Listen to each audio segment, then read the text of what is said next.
Chapter 2272. Xia Yan pondered and shook his head. Wait until I find him and confirm it.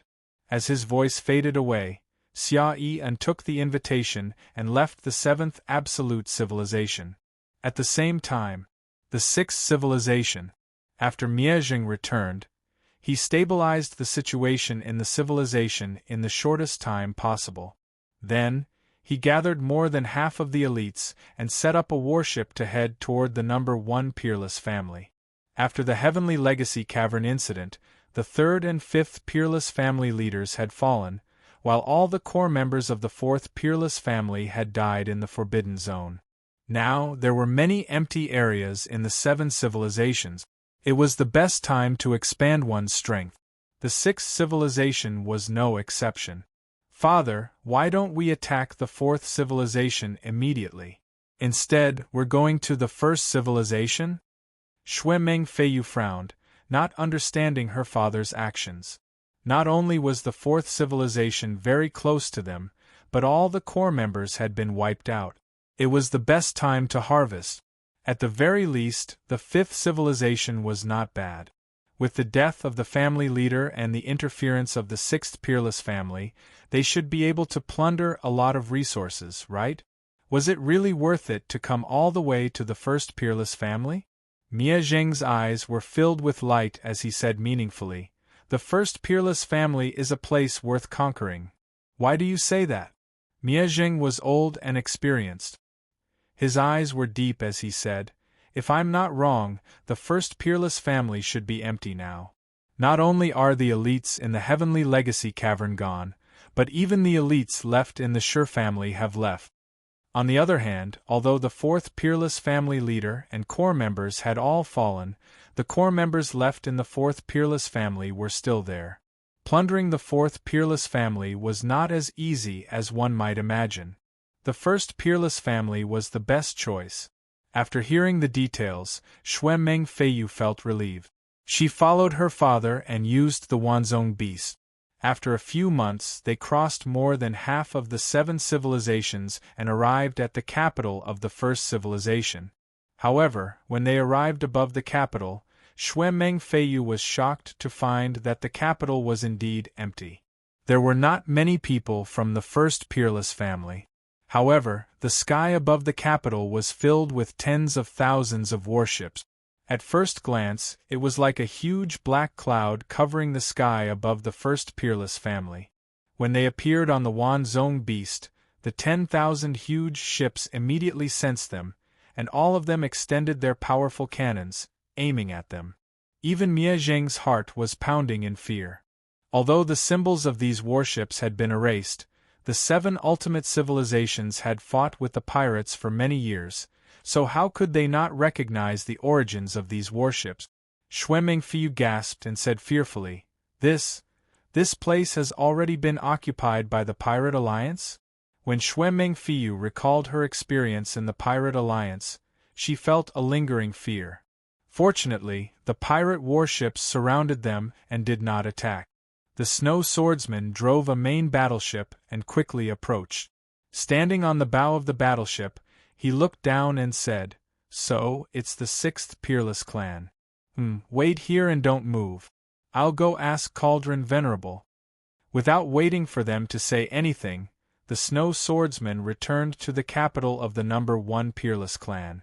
Xue Mengfeiyu sized up the surrounding warships suspiciously. She whispered, "Father, are these the Pirate Alliance's warships?" Miezheng nodded thoughtfully. "Then, what kind of person is that Cauldron Zun in the Pirate Alliance? Vice leader or branch leader?" Xue Mengfeiyu was puzzled. Not to mention her, even Miezheng was confused. He had been in contact with the Pirate Alliance for many years and had never heard of the position of Cauldron Venerable. It shouldn't be just the vice leader. Miezheng looked around at all the warships of the pirate leaders and pondered deeply. Not only did Cauldron Venerable surprise him, but the unusual behavior of the Pirate Alliance was also puzzling. In the past, when the Pirate Alliance discovered the number 1 peerless clan, they would definitely attack them with weapons. but now they were so calm as if they were no longer interested in robbing them. It was really puzzling. The snow swordsman flew and landed in front of a huge mansion. Inside the mansion, there was an ancient well with a purple light that shot up to the sky. This was the sky-seeking well of the number 1 Peerless clan. In order to borrow the sky-seeking well, Suyu had become a spy for the number 1 Peerless clan. However, with the vicissitudes of time, no one would have thought that Suyu would become a pirate leader. And the number 1 Peerless clan that had asked Suyu to be a spy had fled. It has been confirmed that the core bloodline of the number 1 Peerless clan has been transferred away in front of the Heavenly Legacy Cavern. Now, no one knows where they have gone. Beside the ancient well, a pretty young woman in snow-white clothes spoke in a gentle tone. She looked like a fairy descending to the mortal world. The person next to the woman was naturally Suyu. On the way back from the Tiani Cavern, Suyu had already predicted that golden-eyed Longjuan's plan would fail and that he would have to flee. Therefore, he informed Meng Ku'er in advance to go to the number 1 Peerless family to protect the sky-seeking well in order to prevent it from being destroyed. Suyu stared at the ancient well in front of him, his brows slightly furrowed. After his and Meng Ku'er's attempts, they found that the heavenly well required at least 10 Taoist masters to work together to open it, just as golden-eyed Playboy had said. However, Suyu only had 7 path masters under his control. Including Meng Ku'er, he only had 8. Meng Ku'er's strength was higher than an ordinary Tao Lord's, and she could play the role of 2 Tao Lords, but that was only 9. One more to go. Why don't I go to the second Peerless clan next door and grab another Tao Lord to try? Meng Ku'er tilted her head and said. That was the only way. Just as he was about to remind Meng Ku'er to be careful, suddenly, the swordsman in the snow came and knelt on one knee, reporting to Cauldron Venerable, the 6th Peerless aristocratic family has led their core members here. They are currently surrounded by us, please give the order. The 6th Peerless family? Suyu was slightly surprised. He had expected that the other aristocratic families would come to snatch the territory and resources of the 1st Peerless aristocratic family. However, the 2nd Peerless aristocratic family was the most likely to come. He did not expect that the last one to come would be the 6th Peerless aristocratic family, which was far away from them. Suyu did not have much resentment towards Miezheng. Back then, he had given Suyu double the ransom, which had facilitated Suyu's rise to become one of the pirate leaders. Let him come in. Only he is allowed to enter. The swordsman in the snow reported quickly and brought Miezheng back. Suyu was facing the heavenly well with his back facing him, so Miezheng did not recognize him immediately. However, Miezheng was shocked to see so many familiar pirate leaders standing on his left and right as if they were his guards. Who exactly is this Cauldron Venerable? Is he the ruler of the Pirate Alliance? He knew very well that the Pirate Alliance had never had a unifier. Even when Xie Xiaoye was still alive, she had never ruled the Pirate Alliance. All the pirates occupied their own territory, and none of them submitted to anyone else. Chapter 2273. My name is Miezheng. Greetings, Cauldron Master. Miezheng was very nervous. He didn't know anything about this Cauldron Master. Was the other party cruel and eccentric? How have you been, Miezheng? A familiar voice floated into his ears. Miezheng was startled. This voice? He looked up and saw the Cauldron Venerable Cauldron slowly turn around. What he saw was an excessively young face. Su Rushu. Miezheng blurted out in surprise. As soon as he said it, the former pirate leaders shouted angrily, How dare you call our master by his name? Master? Great waves surged in Miezheng's heart again. The 7 pirate leaders who had been wreaking havoc in the 7 great civilizations were calling Suyu their master? He had thought that the Cauldron Master was at most the ruler of the Pirate Alliance. He didn't expect that he would enslave the Pirate Alliance. Suyu allowed the Snow Swordsman and the others to join the Cauldron, but he didn't recognize the 7 pirate leaders. None of them were good people, and such people didn't deserve to join the cauldron. They could only be Su Yu's slaves. Miezheng immediately changed his tone and said respectfully, "Greetings, Cauldron Master." "Get up," Su Yu said calmly. Miezheng stood up and looked at the young Su Yu, his mind full of thoughts. The current Su Yu was already on an equal footing with him. No, Su Yu might even be on a higher level than him. The 7 pirate leaders aside, the pretty woman next to Su Yu gave him a feeling that she wasn't any weaker than Xie Xiaoye. Even the former, who was a family master, could only be used by Su Yu. How powerful was such a person? Miezheng's family master, did you come here for the territory and resources of the greatest family? Su Yu asked directly. Miezheng struggled in his heart and gave up the idea of competing with Su Yu. He said, "I didn't expect the Cauldron Master to be here. Since you've already come here, I'll leave with my people." "Wait," Su Yu called out to him. "Cauldron Master, what can I do for you?" Miezheng asked nervously. "I'll give you the territory and resources." However, Su Yu didn't make things difficult for Miezheng. Instead, Su Yu said something that he didn't dare to believe.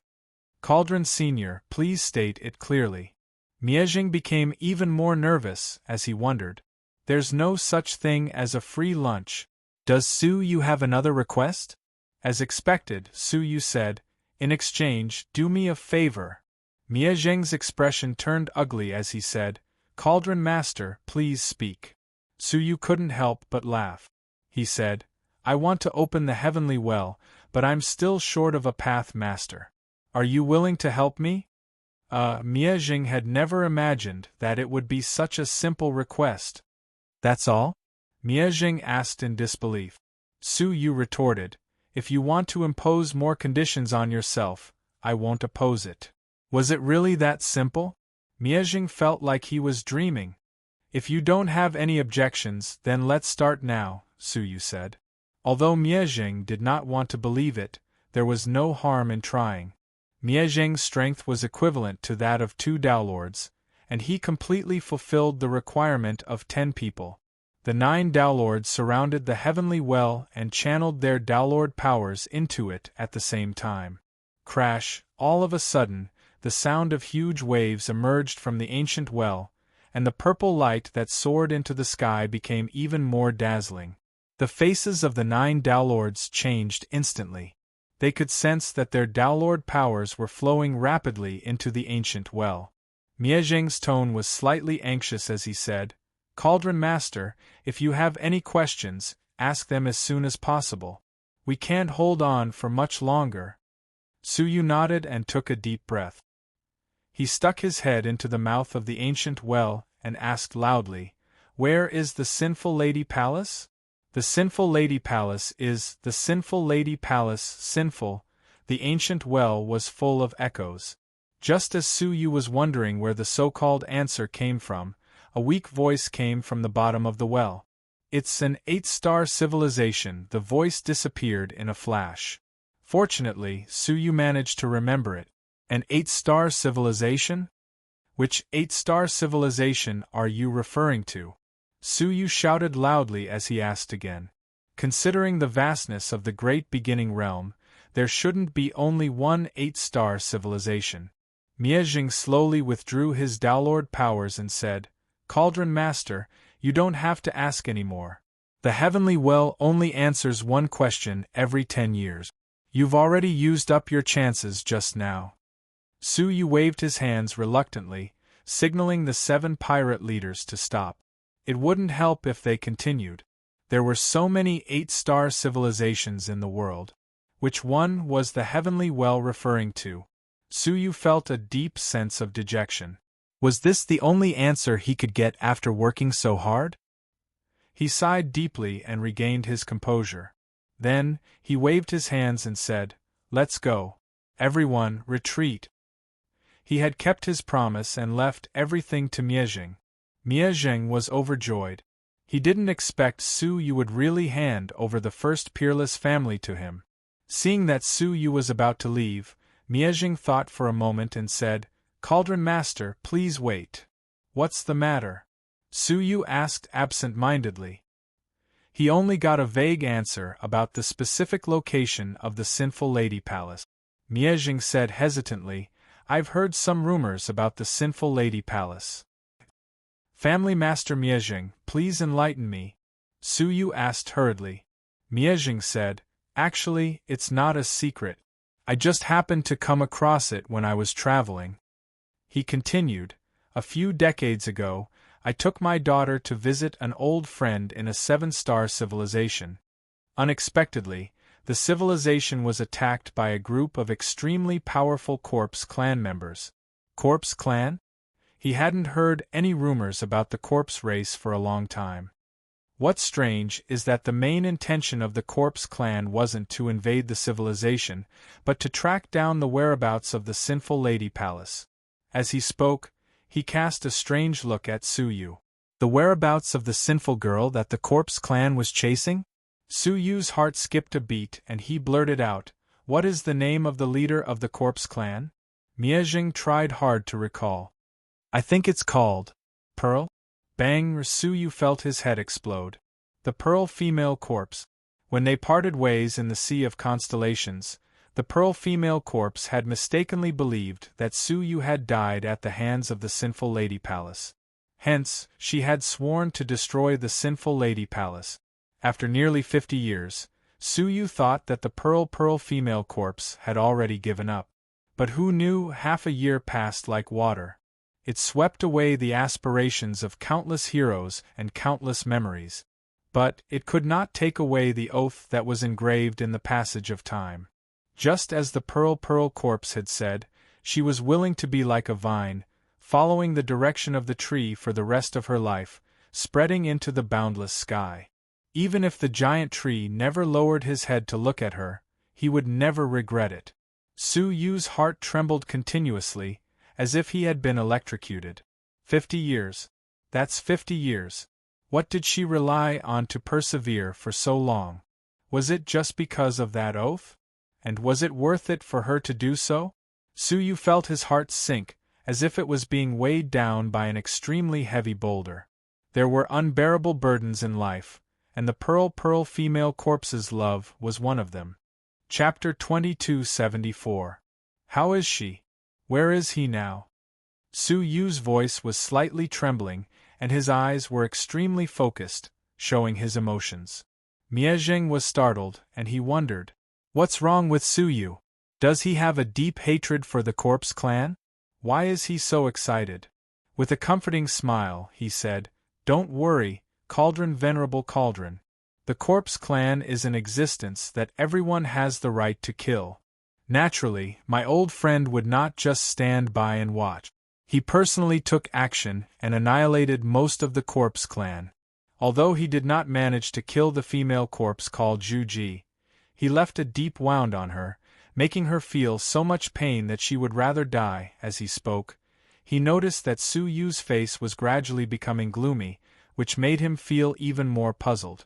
Could it be that Su Yu was dissatisfied because he did not manage to kill him and allowed him to escape? And then? Where is she now? Su Yu clenched his fists tightly, which were hidden in his sleeves.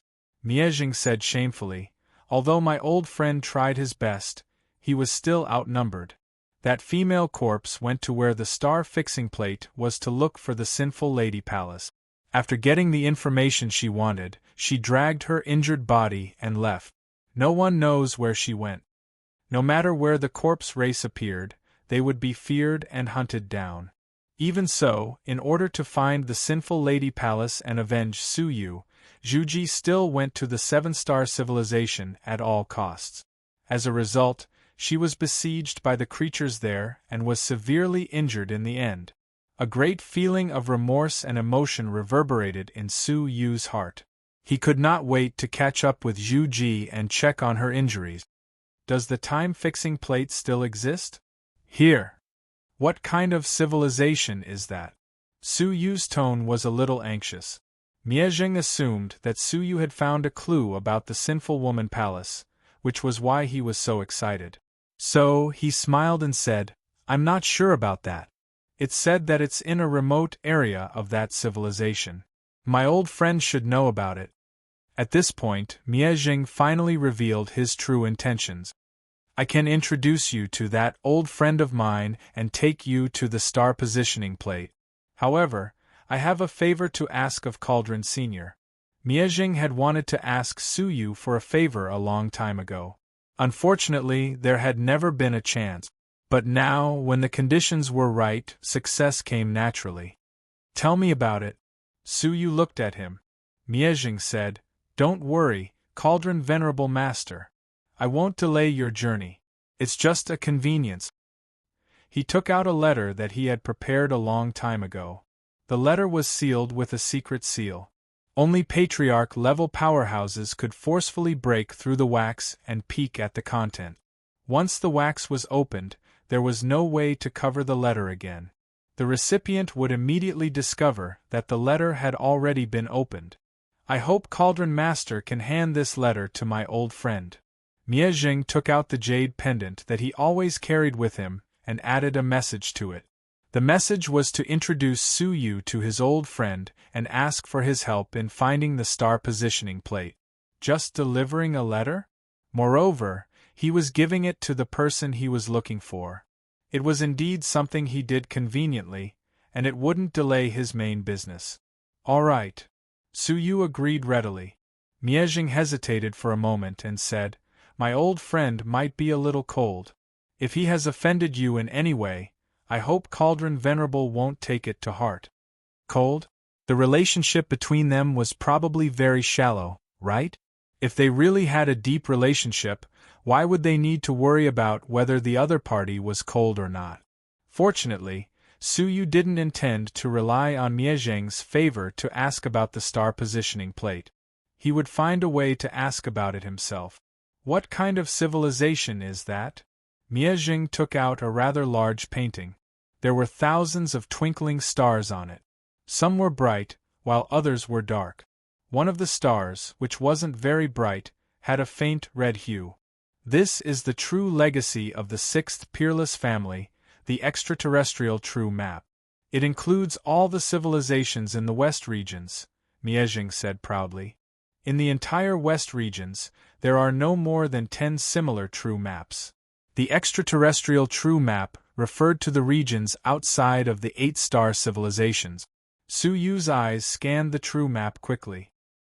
He was surprised to find the constellation C civilization in the westernmost region. The constellation C civilization was as inconspicuous as a speck of dust in the true map. It didn't even shine. If it wasn't for the words on it, it would have been impossible to recognize it. Subsequently, he found the Diyu civilization, the Dark Star civilization, the Tai Chi faction civilization, the Demon Dimension. Many civilizations that Su Yu had been to were clearly displayed on the map. These were just the tip of the iceberg when it came to the entire true map. There were hundreds of millions of stars in other regions. This true map only showed the west regions of the extraterrestrial true map. There were 3 other regions of the extraterrestrial true map that hadn't been revealed yet. Even a Path Master wouldn't be able to tour the entire extraterrestrial true map, even if they exhausted their entire life. How is it? Miezheng asked with a smile. Su Yu nodded. It's amazing. Haha, this true map was drawn by the Sky Legacy Emperor in the past. He contacted several 7-star civilizations and mobilized tens of millions of Path Masters to draw it together. That drawing process was unprecedented. Miezheng thought back to the past and was shocked by the spirit of the Sky Legacy Emperor. In the end, this true map was completed. The great Emperor of Tianyi wanted to follow the true map to conquer all the civilizations in the entire star area and establish the West region's great civilization. Unexpectedly, he died suddenly, and the true map fell into the hands of the 6th Peerless family. We, the 6th Peerless family, are weak and unable to expand. The true map has been covered in dust ever since.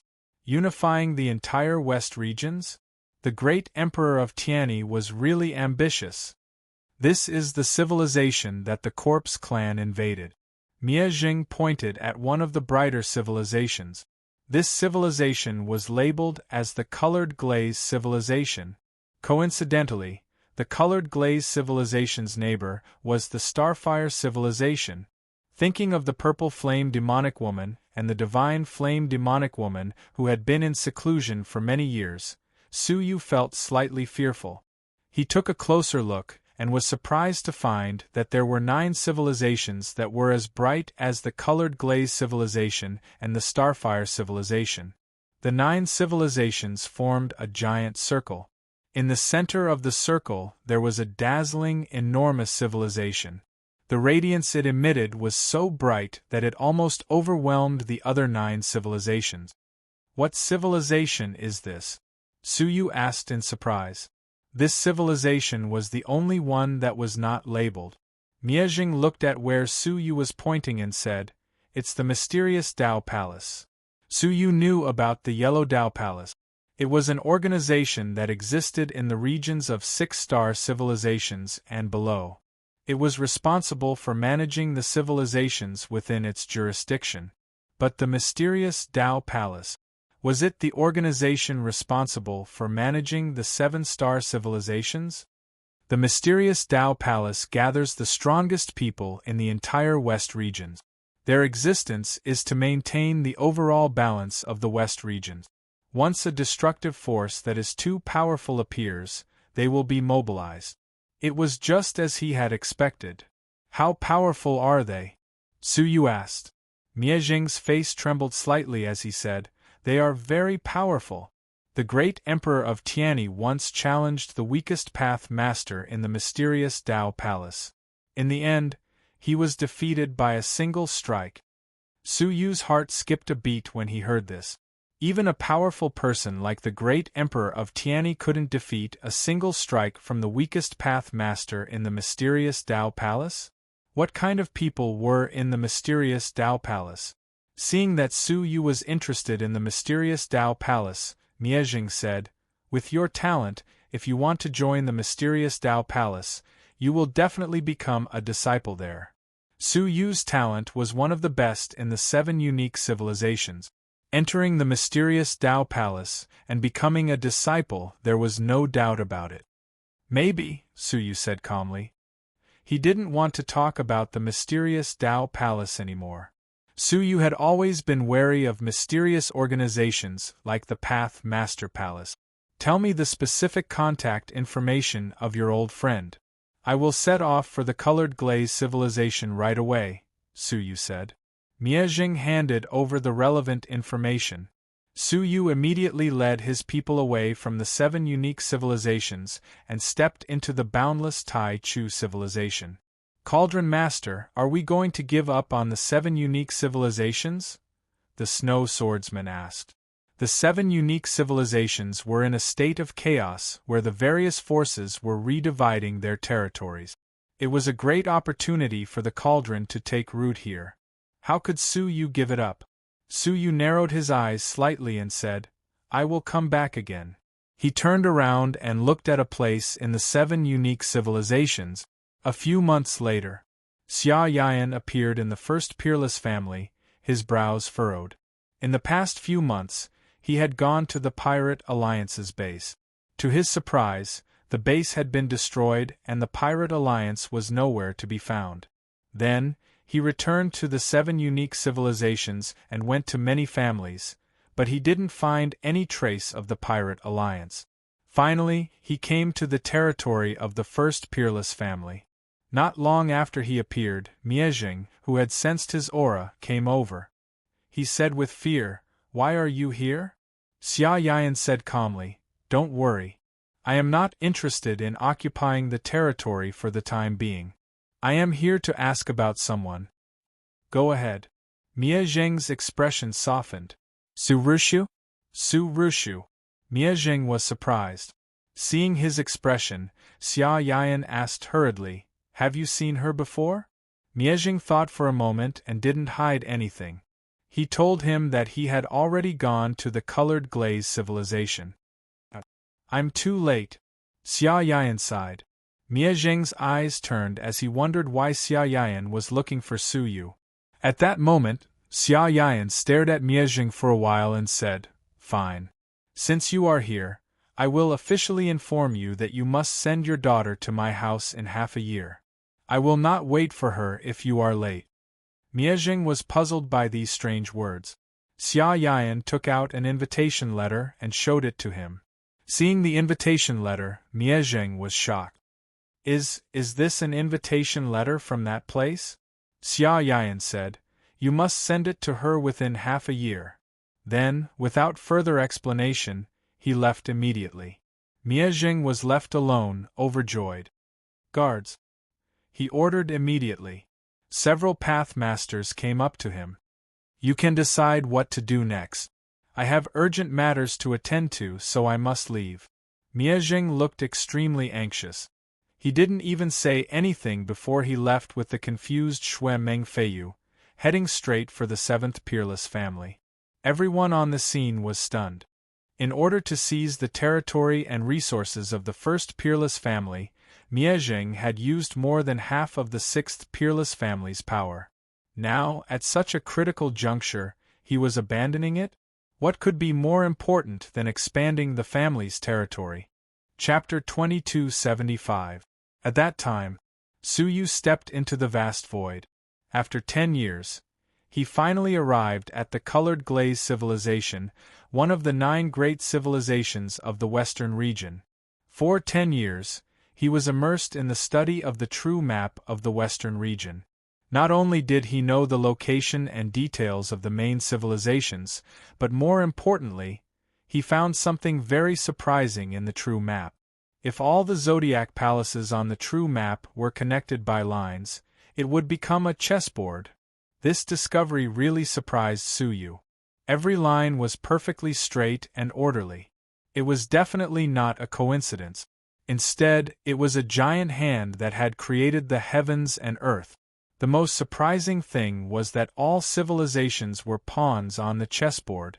Tai Chu was the game, civilizations were the chess pieces, and trillions of lives were the pawns. What kind of heaven-shaking wealth was this? In the darkness, there was an invisible giant hand that covered the sky, controlling the primordial world and the fate of all living things. Who is the chess player? Suyu raised his head and stared at the boundless world, his heart filled with bewilderment. Was it the sacred mountain? But why did they have to do this? They only needed to destroy and restart the era to create an infinite lifespan and immortality.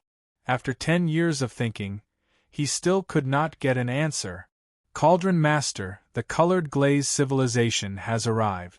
Please give your orders. The Snow Swordsman had become Su Yu's right-hand man. With the support of Su Yu's countless resources, he had completed the Taoization of his body and soul. He only needed to obtain the divine throne of heaven and earth to complete the Taoization of the rules and become a path master. The Snow Swordsman was very grateful to Suyu. "You are too big a target. If you enter the Colored Glaze civilization rashly, you will easily attract attention." Suyu had already made arrangements.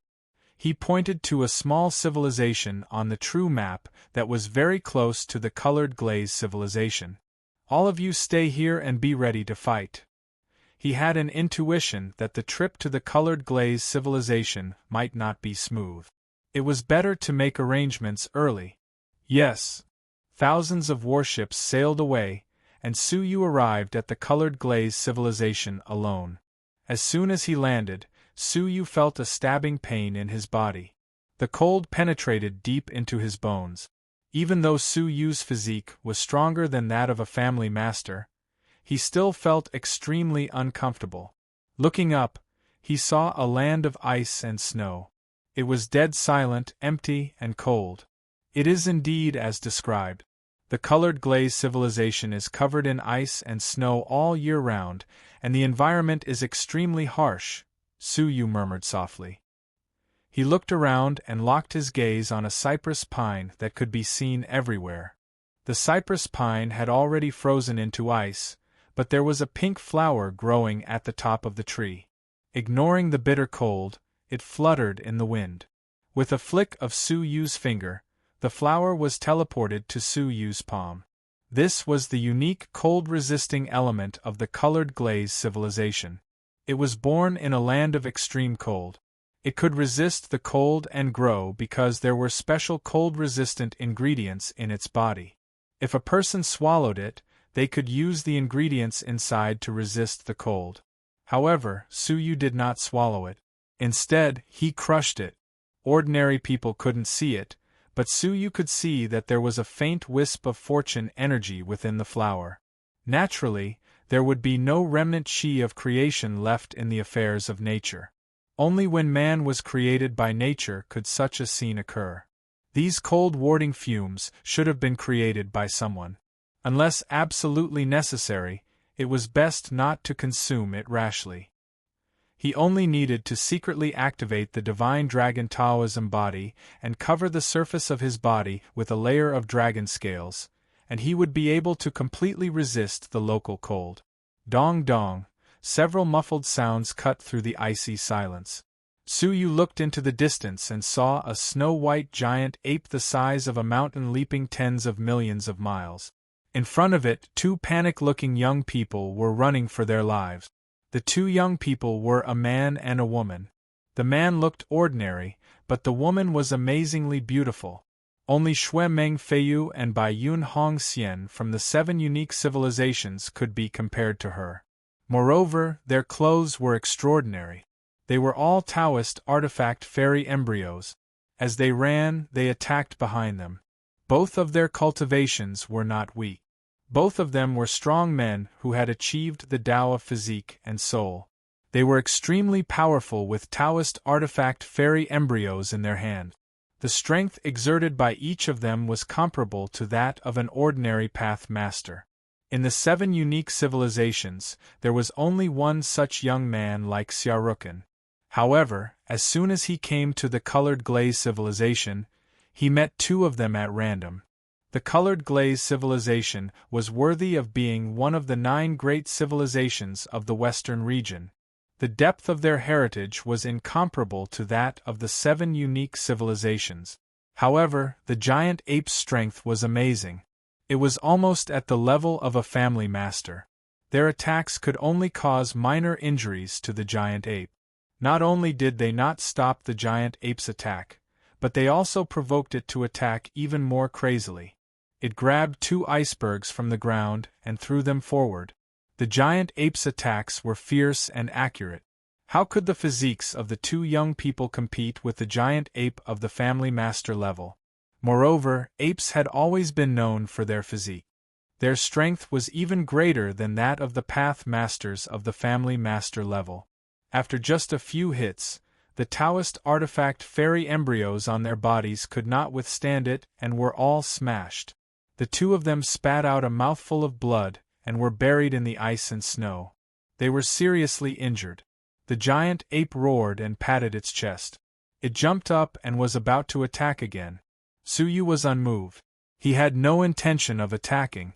Behind the 2 young people, there were 2 elders whose strength had reached the level of a family master.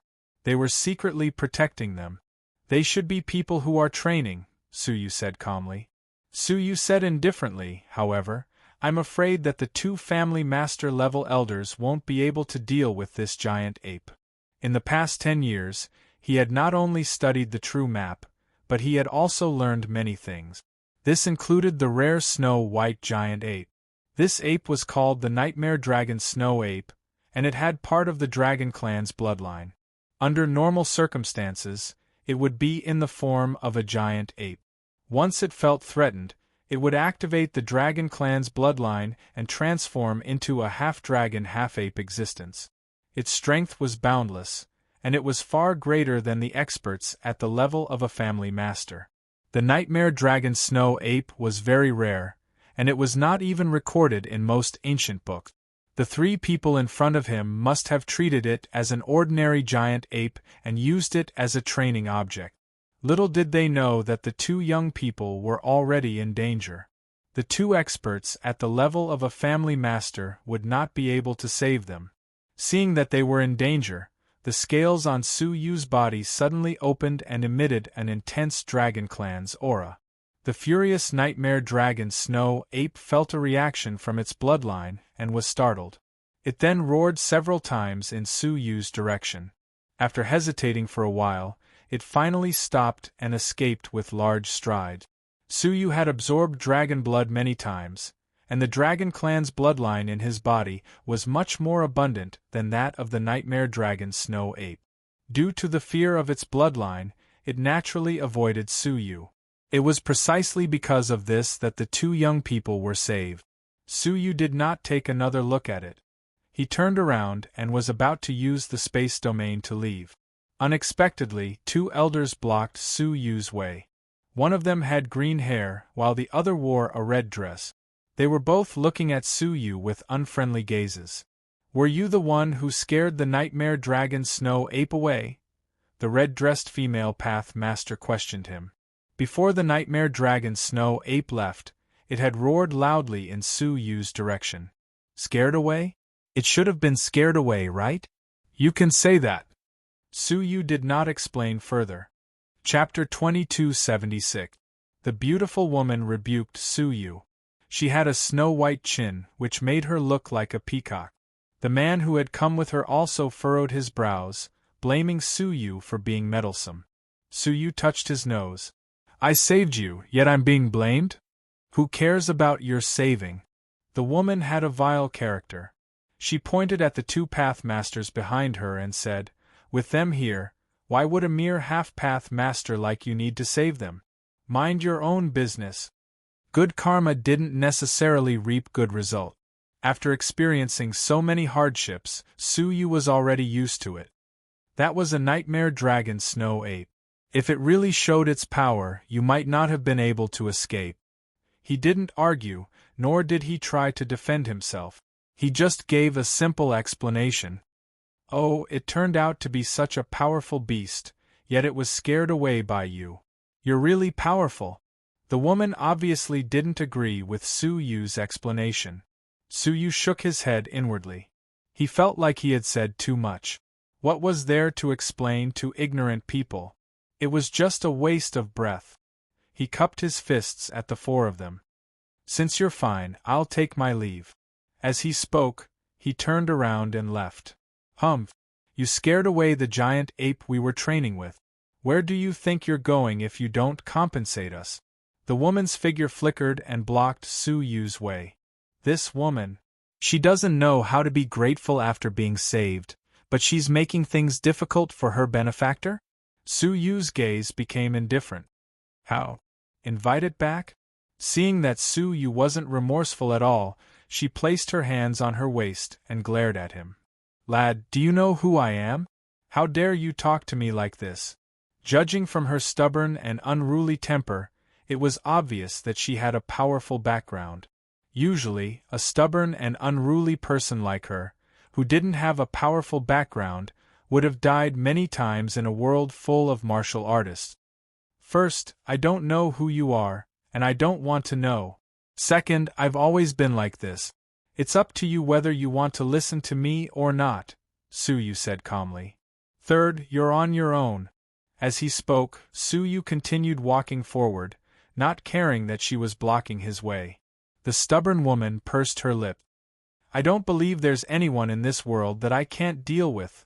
She stood in front of Su Yu and did not budge an inch. Su Yu didn't stop either, so the outcome was obvious. How could the unruly woman be a match for Su Yu's physique? With a bang, she stumbled and fell to the side of the road. The unruly woman was in so much pain that she clenched her teeth. She stood up in embarrassment and chased after Su Yu. She then shouted angrily, "Wenqing, Wenjue, capture him!" Su Yu felt that this woman was too much. How could he be so unruly? The two Dao lords had obeyed his orders and were about to capture him. Su Yu's gaze became ice-cold, and just when he was about to teach them a lesson, he suddenly realized something. He curled the corners of his mouth and asked, "Didn't you want me to compensate you with a nightmare dragon Snow Ape? Fine, I'll pay you back 10 times. 10 times? They had just comprehended what it meant when they heard angry roars coming from the horizon. Huge nightmare dragon Snow Apes the size of snow-capped mountains leaped over from the horizon. They were like huge leaping mountains. There were a total of 10 of them, a ghastly sight. The two Daelords' eyelids twitched. They could easily subdue one nightmare dragon snow ape if they joined hands, but if there were 10 of them, they would be the ones who would be subdued. Run! The two Daelords pulled one person each, and their faces turned pale as they fled quickly. Suyu couldn't help but laugh. The nightmare dragon snow apes usually lived in groups, and provoking one was equivalent to provoking a whole group. Even though the previous one had fled in fright, there was still a group waiting for them. Suyu wore a faint smile as he watched them flee in panic. This is what you call training. The two Daelords were extremely fast, but how could they be a match for the nightmare dragon snow apes? When they saw that the two Daelords were about to escape, they activated their dragon clan's bloodline and transformed into a half-dragon half-ape body. A pair of giant dragon wings grew from their backs. As they flapped their wings, their speed increased by 10 times, and they instantly caught up with them. They then descended from above their heads, crushing them with their enormous bodies. The two Daelords' expressions changed drastically, and they hurriedly revolved their domains to defend themselves. However, the nightmare dragon snow apes merely raised their palms and slapped them fiercely, shattering their domains on the spot. At the same time, they were slapped to the ground. The two Daelords' bodies felt as if their bones had been shattered, and they lay on the ground, unable to get up. The unruly woman and the young man's faces were pale, and they were devoid of any color. They had only been attacked by two nightmare dragon snow apes. In a one-on-one fight, a Daelord, who was a master of a family, had been beaten half to death by the nightmare dragon snow apes' attacks. They had just realized that Suyu was telling the truth. They might not be able to deal with the nightmare dragon snow apes. Suyu had indeed saved the lives of the two young men. Where is that silver-haired human? Quickly look for him for help. He seems to have a secret method to scare away the nightmare dragon snow ape. In the face of a life-and-death crisis, the two Daelords immediately found a straw to clutch at. They grabbed the two young men and fled frantically. After dodging left and right, they finally returned. They discovered that Suyu was still nearby, and he was unhurriedly confirming the direction and preparing to leave. "My young friend, please wait. Please help to scare away the nightmare dragon snow apes." The two Daelords implored anxiously, their faces no longer filled with reproach. Suyu's expression was calm as he said, "My abilities are mediocre, far inferior to the two elders. How could I scare away the nightmare dragon snow apes?" Previously, the unruly woman had mocked Suyu for exaggerating the nightmare dragon snow ape's abilities, thinking that it was impossible for Suyu to scare away the nightmare dragon snow ape. Now, she had come to ask Suyu for help. Seeing that Suyu was just watching from the side, the two Daelords were filled with regret. They were about to say something, but the unruly woman spoke again. "Lad, how could you leave them to die?" As soon as the accusatory words left her mouth, the two Daelords knew that they were in trouble. They could not wait to beg Suyu, so how could they blame him? Did they really think that this was the palace? As expected, Suyu's expression was indifferent, and he even hid his hands in his sleeves. He looked at the unruly woman calmly. "First, saving you is a favor, and not saving you is my duty. Saving you is not my responsibility or obligation. Second, I have already saved you once, and I have already done my part. I do not need to save you a second time. Farewell." After he spoke, he used the space domain and left this place. The unruly woman said angrily, "Come back here. I order you." The two Daelords wished they could seal the unruly woman's mouth. It was all because of her foul mouth. At the same time, the two Daelords regretted underestimating Suyu. They had not taken his words seriously. What they regretted even more was that when the woman had made things difficult for Suyu, not only had they not stopped her, but they had even become her accomplices. They had forcefully pushed their savior to the opposite side. Chapter 2277. Seeing that the nightmare dragon snow apes were about to attack them, the four of them felt hopeless. This experience might be the end of their lives. However, right at this moment, a wisp of an afterimage suddenly flashed past above them, and then the bodies of over 10 nightmare dragon snow apes that flew over exploded into pieces of flesh that sprayed through the air. Those nightmare dragon snow apes were creatures with keen senses, but they were all killed before they sensed the danger. The person who attacked them was so powerful that they could not even sense his aura. What was more terrifying was his strength. Even Xia Yan might not be able to kill 10 nightmare dragon snow apes in an instant. The shadow disappeared in a flash. The two path masters did not even see the face of the attacker before he disappeared into the distance.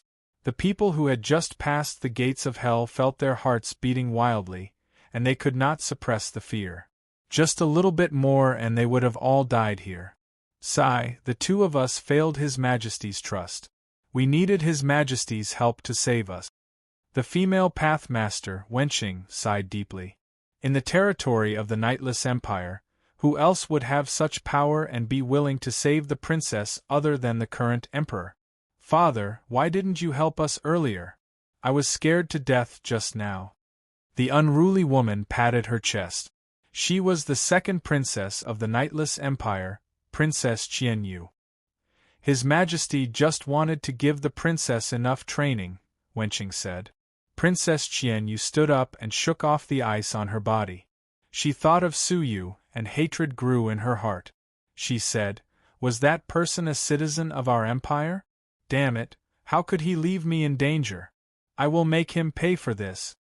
Pass down my order. Search for this person in the entire empire." Unlike ordinary empires, the Nightless Empire was best at spying and transmitting information. If a princess wanted to find someone in her territory, she would usually find something in a short time. Maybe it is not necessary. I saw His Majesty leaving in the direction of that silver-haired human, Wenqing said with a bitter smile. The monarch had always been overly fond of Princess Qianyu. What she hated was what His Majesty hated. Since His Majesty had chased after Suyu, he would not let Suyu off easily. Suyu used the space domain and arrived at a snowy peak far away. He paused and stopped at the snowy peak. Without turning his head, he said, "Your Excellency, why did you catch up to me?" With the help of the powerful space domain, Suyu could sense the abnormal fluctuations in the space behind him. "Oh? Your Excellency's attainments in the Tao of space seem to be very high." The space behind him flickered like ripples on the surface of a calm lake. From the ripples, a man in a blue long robe walked out with his hands behind his back. His appearance was ordinary, and there was nothing special about his eyes. His temperament was very similar to that of an ordinary person. But to be able to catch up to his space domain, could it be an ordinary person? Suyu turned his head and calmly looked at him. "Do you have any advice for me?" "No." The blue-robed middle-aged man said indifferently, "I am that girl's father." As he stated his identity, his gaze was carefully sizing up Suyu. Suyu was neither servile nor overbearing, and he said, "I can't save your daughter, but I can't not save her either. I'm in a difficult position now." Hee. Unexpectedly, the blue-robed middle-aged man laughed. "I'm not here to cause trouble for you. I'm here to invite you to a banquet." As he spoke, he took out a dazzling silver invitation card, which had 2 words written on it, "Invitation." The words had a unique charm to them, and just by looking at them, one could tell that the writer had a high Tao aura. "I still don't know who you are?" Suyu asked. "A woodcutter." The blue-robed middle-aged man smiled calmly. Suyu pondered for a moment, then asked, "Why did you invite me to a banquet?" "To admire you," the blue-robed middle-aged man replied calmly. He had witnessed Suyu use the space domain with his own eyes. What was the space domain? How many people had succeeded in it since ancient times? It was difficult for him not to admire it. Suyu hesitated for a moment, then took the letter and said, "I'll accept the invitation, but I may not have the time to attend it." "It doesn't matter. I'll go according to your schedule." After the blue-robed middle-aged man finished speaking, he left with a smile. Su Yu was confused. He still didn't know who the blue-robed middle-aged man was, yet he had received an invitation card out of nowhere. Su Yu put the letter into his sleeve, then followed Mia Zheng's directions and asked questions along the way. Finally, he arrived in front of an ancient forest, which was surrounded by mountains and seas of mist. As far as the eye could see, the white mist was like a fairy, which made the whole forest look mysterious. The forest was so quiet that even the sound of falling leaves could be heard clearly. This place was called the Fairy Realm by the people nearby, and it was an otherworldly place. It was rumored that a householder Qing Yuan lived in the forest. The locals called him Qing Yuan Celestial Senior. This Qing Yuan Celestial Senior was the person Su Yu was looking for. It was Mia Zheng's old friend. Su Yu stepped into the forest, and the mist immediately flowed, as if he was in the fairy realm. However, a martial artist like Su Yu could naturally see that the so-called fairy clouds were not formed naturally, but were created by a formation. The silence in the forest was the same. The existence of the formation had driven away all the slightly larger creatures, and only the chirping of some small insects could be heard. It is rumored that Qing Yuan Celestial Senior is noble and arrogant, and he disdains the evil of the secular world. That's why he lives in such a secluded place. Su Yu could feel the fluctuations of the formation, which were man-made, and he disapproved of it. As the saying goes, a small hermit lives in the wild, while a great hermit lives in the world. If Qing Yuan Celestial Senior really wanted to live in seclusion, he could have gone into secluded cultivation. Why did he have to open up a so-called otherworldly place near the imperial city, which was not far from the Nightless Empire? In Su Yu's opinion, being noble was fake, and being hypocritical was the truth. However, it was very interesting that along the way, Su Yu had met both ordinary people and martial artists who admired Qing Yuan Celestial Senior greatly. He was so famous that he seemed to be quite famous in the entire Nightless Empire. It was said that Qing Yuan Celestial Senior would grant all requests, and anyone who could pass through the mist and reach his thatched cottage would be granted a wish. At that moment, Su Yu's gaze pierced through the mist, and he could clearly see many lost people in the mist, all trying to find their way to Qing Yuan Celestial Senior's thatched cottage. "He's just fooling others," Su Yu said lightly. "If he really wanted to help others, he could have done so directly. Why did he need to create a formation to block others and test them? This was just to increase his sense of mystery and to fish for praise." Su Yu's eyes flashed, and he ignored the mist with his transparent eyes, heading straight for the deepest part of the forest. 2 hours later, he stopped in a world of birds and flowers. Under the azure sky, on the verdant grassland, a simple thatched cottage sat on the grassland. Several red-crowned cranes surrounded the thatched cottage, flying up and down and letting out melodious cries. At first glance, the artistic conception was extraordinary, and there was a hidden meaning to it. In front of the thatched cottage, there was a long line of people of all ages and genders. Chapter 2278. "Your Excellency, are you here to pay a visit to the householder?" an amiable-looking boy asked calmly as he put his palms together. Su Yu nodded. The boy extended his right hand and gestured for Su Yu to enter. "Your Excellency, please wait patiently." Most of the people in front of him were ordinary people, and the occasional martial artist was quite weak. Su Yu didn't plan to cut the line by force, so he stood quietly at the back and waited. The boy didn't leave, and he looked at Su Yu calmly. "Your Excellency, aren't you respectful of the householder?" Su Yu was confused, so he asked, "Why do you say that?" He hadn't even spoken a word, so how could he tell that he didn't respect householder Qing Yuan?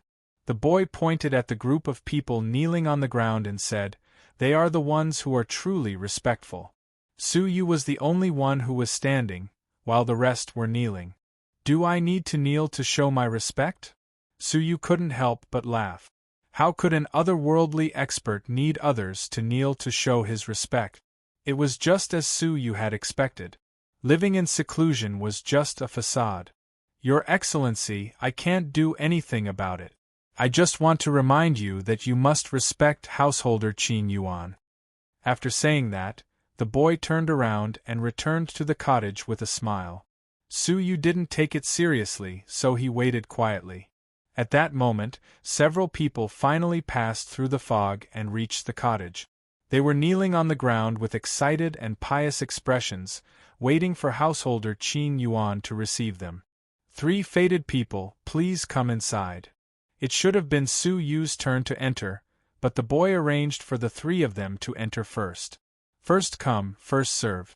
If the latecomers could be placed in front of the others, what was the point of Su Yu lining up properly?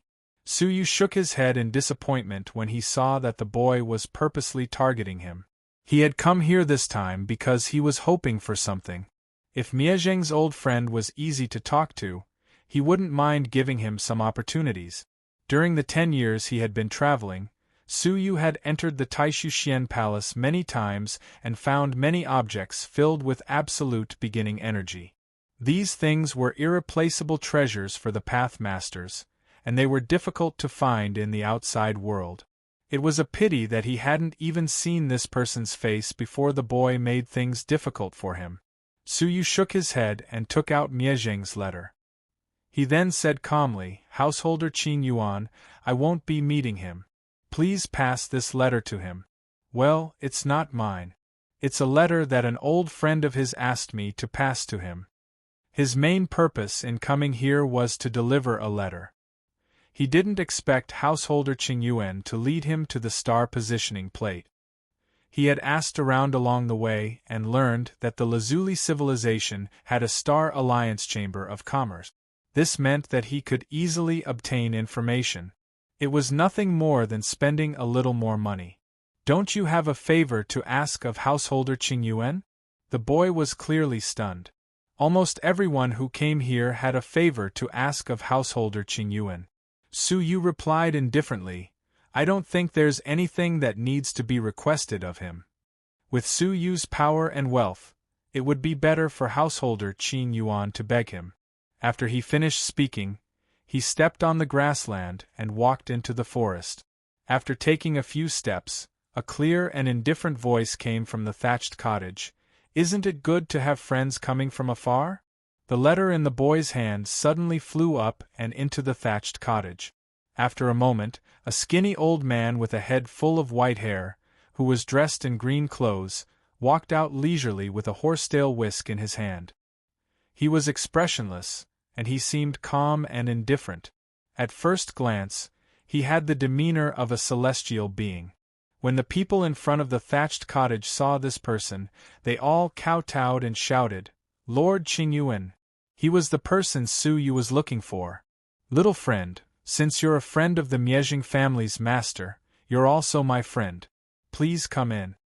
Householder Qing Yuan's voice was faintly discernible, and he always gave people a vague sense of aloofness. It was as if he was looking down on Su Yu. Su Yu cupped his fists at him and said, I've already delivered the letter. I still have some matters to attend to, so I won't stay any longer. Su Yu had always disdained to associate himself with people who thought themselves to be aloof. Since you've come to my thatched cottage, if I leave now, people might mistakenly think that I'm neglecting a guest from afar. Householder Qing Yuan flicked his horsetail whisk, then silently turned around and returned to the cottage. He then said, Please come in. He secretly used a wisp of the Path Master's power to bind Su Yu and bring him into the cottage. With Su Yu's physique, he wouldn't be able to shake him off so easily. However, Su Yu wasn't in a hurry to leave, even though he was forcefully keeping Su Yu here. He simply pretended that he couldn't break free and allowed himself to be brought into the cottage. Householder Qing Yuan calmly sat down and took a sip of tea. Name. Su Yu just looked at him, not uttering a single word. Householder Qing Yuan didn't even look at Su Yu once. When he saw that Su Yu didn't reply, he calmly said, Since you traveled 1,000 miles to deliver the letter, I'll make an exception and fulfill one of your wishes. Tell me, what is your wish? His tone was extremely soft, but it was also extremely arrogant. It was as if Su Yu was just an ant, while he was an omnipotent god. Su Yu found this to be quite funny. He could only put on an act in front of ignorant mortals, but in front of householder Qing Yuan, he was just displaying his slight skill before an expert. However, since householder Qing Yuan had asked, Su Yu wouldn't be polite, so he said, "Bring me to the star positioning plate." Householder Qing Yuan raised his head abruptly and furrowed his brows as he looked at Su Yu. "Why are you going there?" Su Yu calmly asked, "Can you do it?" Su Yu could see some fear in householder Qing Yuan's eyes. It seemed like householder Qing Yuan wouldn't be able to bring Su Yu there. Of course. Householder Qing Yuan restrained his fear and pretended to be calm. Su Yu said, "Then, I'll have to trouble you." Householder Qing Yuan interrupted Su Yu and said, "Wait. I help people fulfill their wishes, but not everyone is worthy of my help. It depends on fate." Just a moment ago, he was talking about fulfilling Su Yu's wish, yet now he was talking about fate? Actually, it was because he couldn't do it, so he was trying to deny it. Su Yu asked, "Householder, do you think I'm fated enough?" Householder Qing Yuan took a sip of tea and said calmly, "That depends on you." He shook his horsetail whisk, and a strand of its silk fluttered, turning into thousands of chicken feathers that fell on the ground. Life is just like these chicken feathers, and no one knows which one can change your fate. Householder Qing Yuan's expression didn't change as he said, "One of the chicken feathers has the word fate on it. If you can find it, it means that you're fated to receive my help." Su Yu smiled inwardly when he heard this. It wasn't easy for him to describe acting shamelessly in such a fresh and refined way. "Fine, I'll give it a try." Su Yu chuckled as he swept his gaze over the chicken feathers on the ground. However, when he swept his gaze over them, he discovered that there was something else hidden within the chicken feathers. Every feather was covered by a unique aura, and Su Yu's pupil technique couldn't see through it. However, Su Yu wasn't in a hurry. He casually grabbed an ordinary chicken feather that was 3 feet away from him, then secretly used the evil king pearl to copy householder Qing Yuan's divine technique. He then wrote the word fate on the chicken feather. Householder Qing Yuan sneered when he saw this. Among the thousands of chicken feathers, the probability of him finding the marked chicken feather was 0. Chapter 2279. Ignorant child, how dare you lie to me? Householder Qing Yuan scolded him angrily. It seemed like he was extremely angry. How could he believe that Su Yu could find the feather among the millions of chicken feathers so coincidentally? Without a doubt, Su Yu must have done something to it. Su Yu put down the feather and calmly said, "Yes, I forged this feather myself." Unexpectedly, Su Yu did not try to defend himself. Instead, he openly admitted to it. This made householder Qing Yuan unable to vent his anger. Gradually, he restrained himself and said with a displeased expression, "You didn't ask me to do something with sincerity. Instead, you lied. I'm sorry, but I can't help you fulfill your wish." Householder, you are really stupid. Su Yu sneered. He picked up the feather and rubbed it between his fingers. "I can create your so-called feather that can change fate by myself. Let me ask you, why would I need to seek the feather that you bestowed upon me under your rules?" Su Yu would not be courteous to such a conceited person who liked to pretend to be aloof and virtuous, so he pointed out his true thoughts. Sure enough, householder Qing Yuan was furious.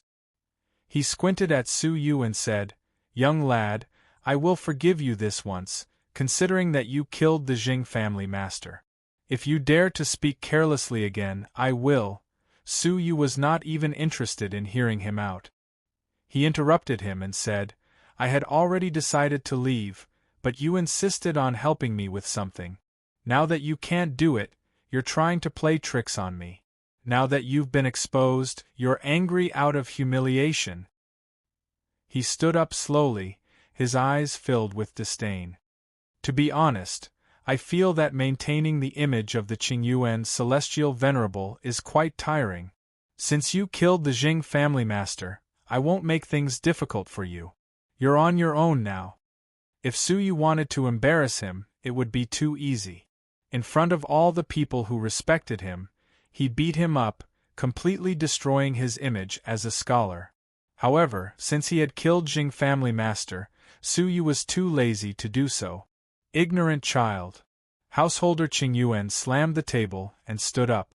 His path master's power was stirred, and he looked like he was about to attack Su Yu.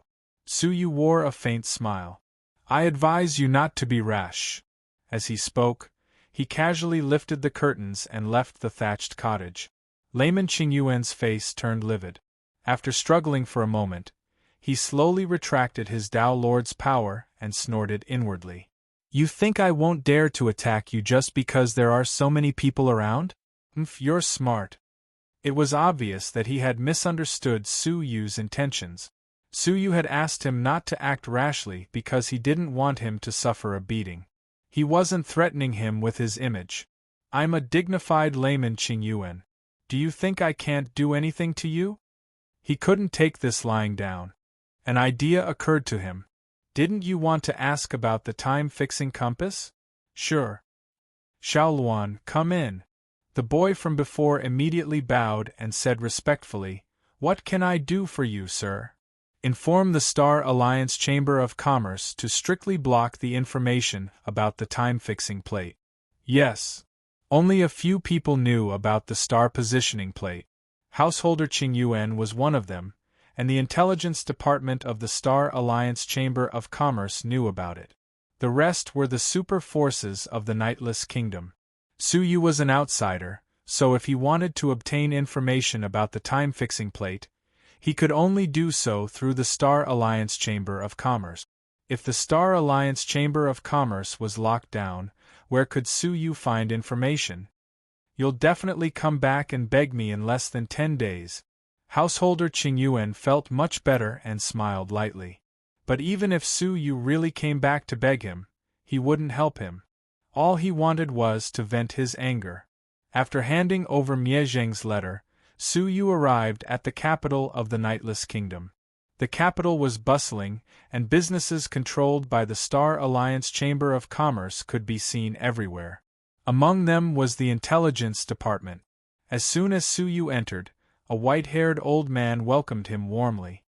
May I ask if you're here to information about the time-fixing plate? The price is negotiable. Su Yu was concise and to the point, skipping the formalities. The white-haired old man's smile deepened. My young friend, please take a seat. Accompanied by the white-haired old man, Su Yu entered the quiet and secluded backyard. I'm the shopkeeper of the Intelligence Department, Yu Xiangdong. I can make decisions on anything other than special information. The shopkeeper implied that he didn't need to consult his boss for information about the time-fixing plate. He could make decisions on his own. That couldn't be better, Su Yu said calmly. How much? Yu Xiangdong was all smiles. 100 million Dao coins. 100 million? Dao coins were different from divine stones, crystals, and other currencies. They were extremely expensive. The Cangjing Zodiac Palace that Su Yu had been to might not even have 1 billion Dao coins. Now, a mere piece of information was asking for 100 million Dao coins, which was really expensive. Su Yu took a brief inventory of his asset. Apart from the things that he hadn't sold, he only had 200 or 300 million Dao coins. Su Yu pondered for a moment as he asked for more than half of the Tao coins at once. He could earn more Dao coins, but he had to get the information about the time-fixing plate. Every day that the sinful lady died, the sinful lady palace would have more variables. If he went too late, God knew if the sinful lady palace would still exist. It might collapse like the 7 ultimate civilizations, or it might be annexed by other forces. Deal, Su Yu said decisively and took out a gold card. Seeing this card, Yu Xiangdong's pupils constricted. The gold card was a money card issued by the Path Master Palace with a deposit of more than 500 million. The silver-haired human in front of him was indeed a generous guest.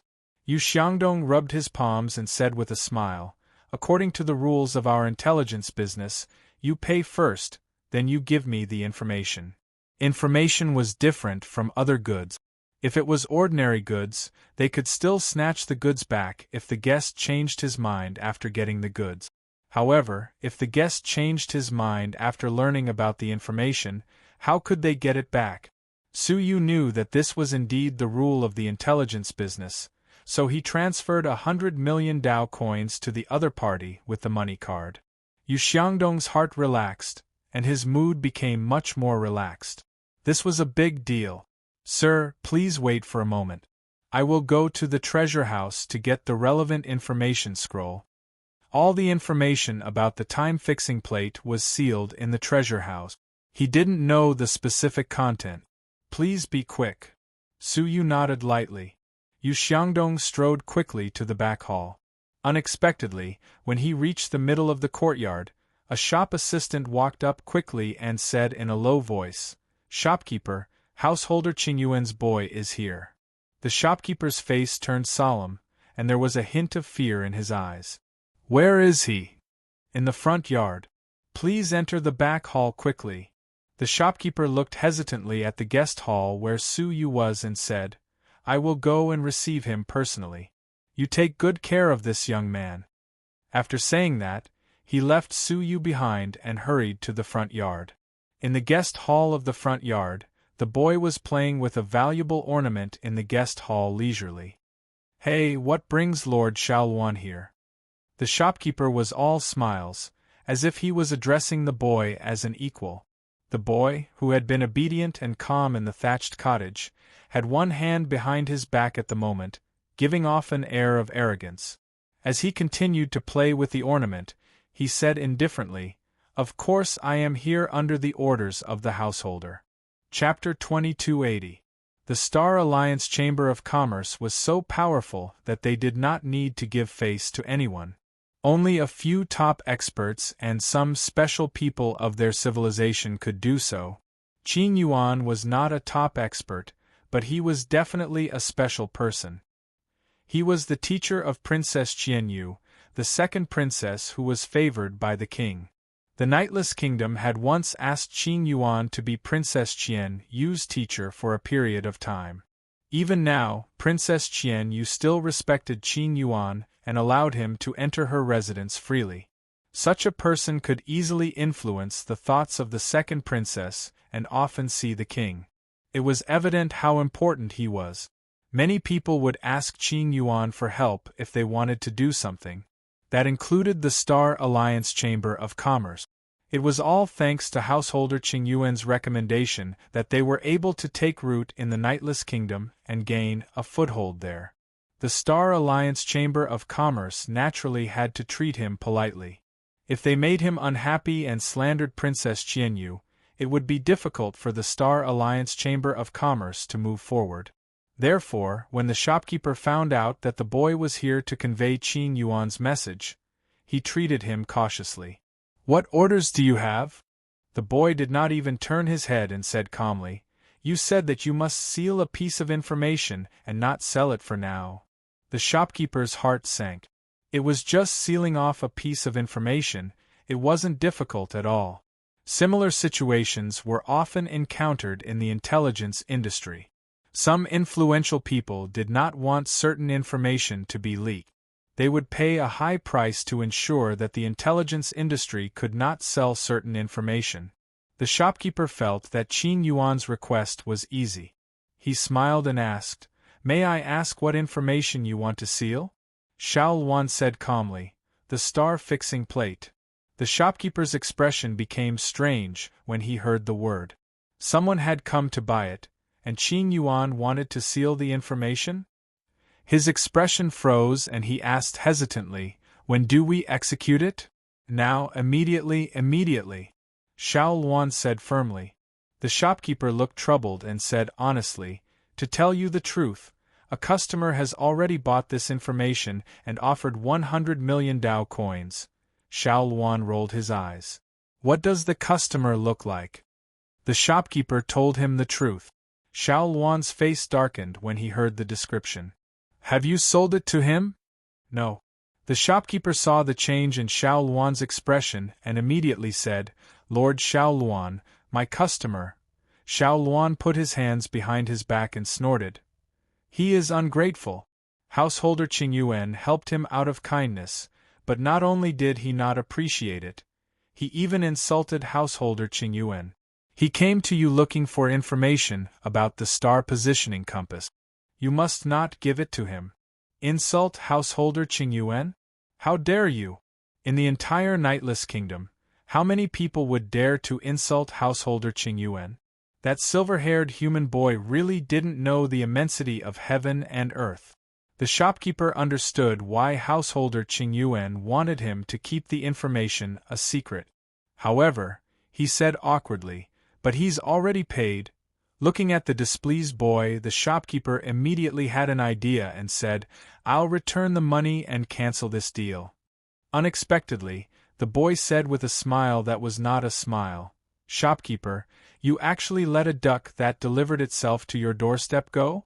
The shopkeeper immediately understood the boy's meaning and waved his hand. "No. Our Star Alliance Chamber of Commerce has always been based on our reputation. If word gets out that we embezzled someone else's Dao coins, 100 million Dao coins at that, our Star Alliance Chamber of Commerce will definitely suffer heavy losses. If word got out, who would dare to trade with the Star Alliance Chamber of Commerce?" "Haha, shopkeeper, don't worry. This boy has an ordinary background. He came from the declining Heavenly Legacy civilization and only has a lowly family master behind him. He won't be able to do anything. You can rest assured," the boy said confidently. The shopkeeper's eyes shone with a greedy light. From the former Heavenly Legacy civilization? If that was the case, he had no one to rely on in the Colored Glaze civilization? After thinking for a moment, the shopkeeper made up his mind. He nodded slowly. "I know what to do. Lord Xiao Luan awaits the good news." He returned to the backyard and went to the treasury. He casually took out a piece of information sealed in a jade talisman. A moment later, in the guest hall of the backyard, the shopkeeper cupped his hands with a pleasant expression and said, "My apologies for making you wait for so long." Su Yu frowned slightly. He had indeed waited for a long time. The efficiency of the Star Alliance Chamber of Commerce shouldn't be so low. "Have you brought the information? Please take a look at your salary." The shopkeeper took out the jade talisman and handed it over with both hands. Su Yu didn't think much of it. He clasped the jade talisman with 2 fingers and was about to take it. Unexpectedly, before his fingers could touch the jade talisman cracked open from the middle. A ball of fluorescent light flew out from the crack, and the jade talisman quickly dimmed. The information sealed in it was all useless. Su Yu was stunned. Before he could understand what was going on, the shopkeeper had already reprimanded him sternly. "Sir, aren't you going too far? Our intelligence department only keeps 1 copy of the information. You destroyed it. How are we going to sell it to others?" Hearing the reprimand, which seemed to have been prepared beforehand, Su Yu immediately understood. The jade talisman probably didn't contain any information about the time-fixing plate, but some other worthless information. Yu Xiangdong wanted to swallow the 100 million Tao coins. What was even more ridiculous was that not only did he covet the 100 million Tao coins, he even tried to frame Su Yu for destroying the jade talisman. It was obvious that he had tampered with it in advance. Su Yu didn't expect that the Star Alliance Chamber of Commerce, which was based on its reputation, could do such a thing. His eyes turned cold bit by bit. He said, "You know very well what the truth is. I'll give you 2 choices. First, bring me the information about the time-fixing plate. Second, return the 100 million Tao coins. Don't make a choice that you will regret."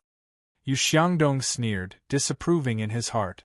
If what little boy Luan said was true, and Su Yu came from the fallen Heavenly Legacy civilization, why would he need to fear him? Yu Xiangdong scolded sternly. "Insolence!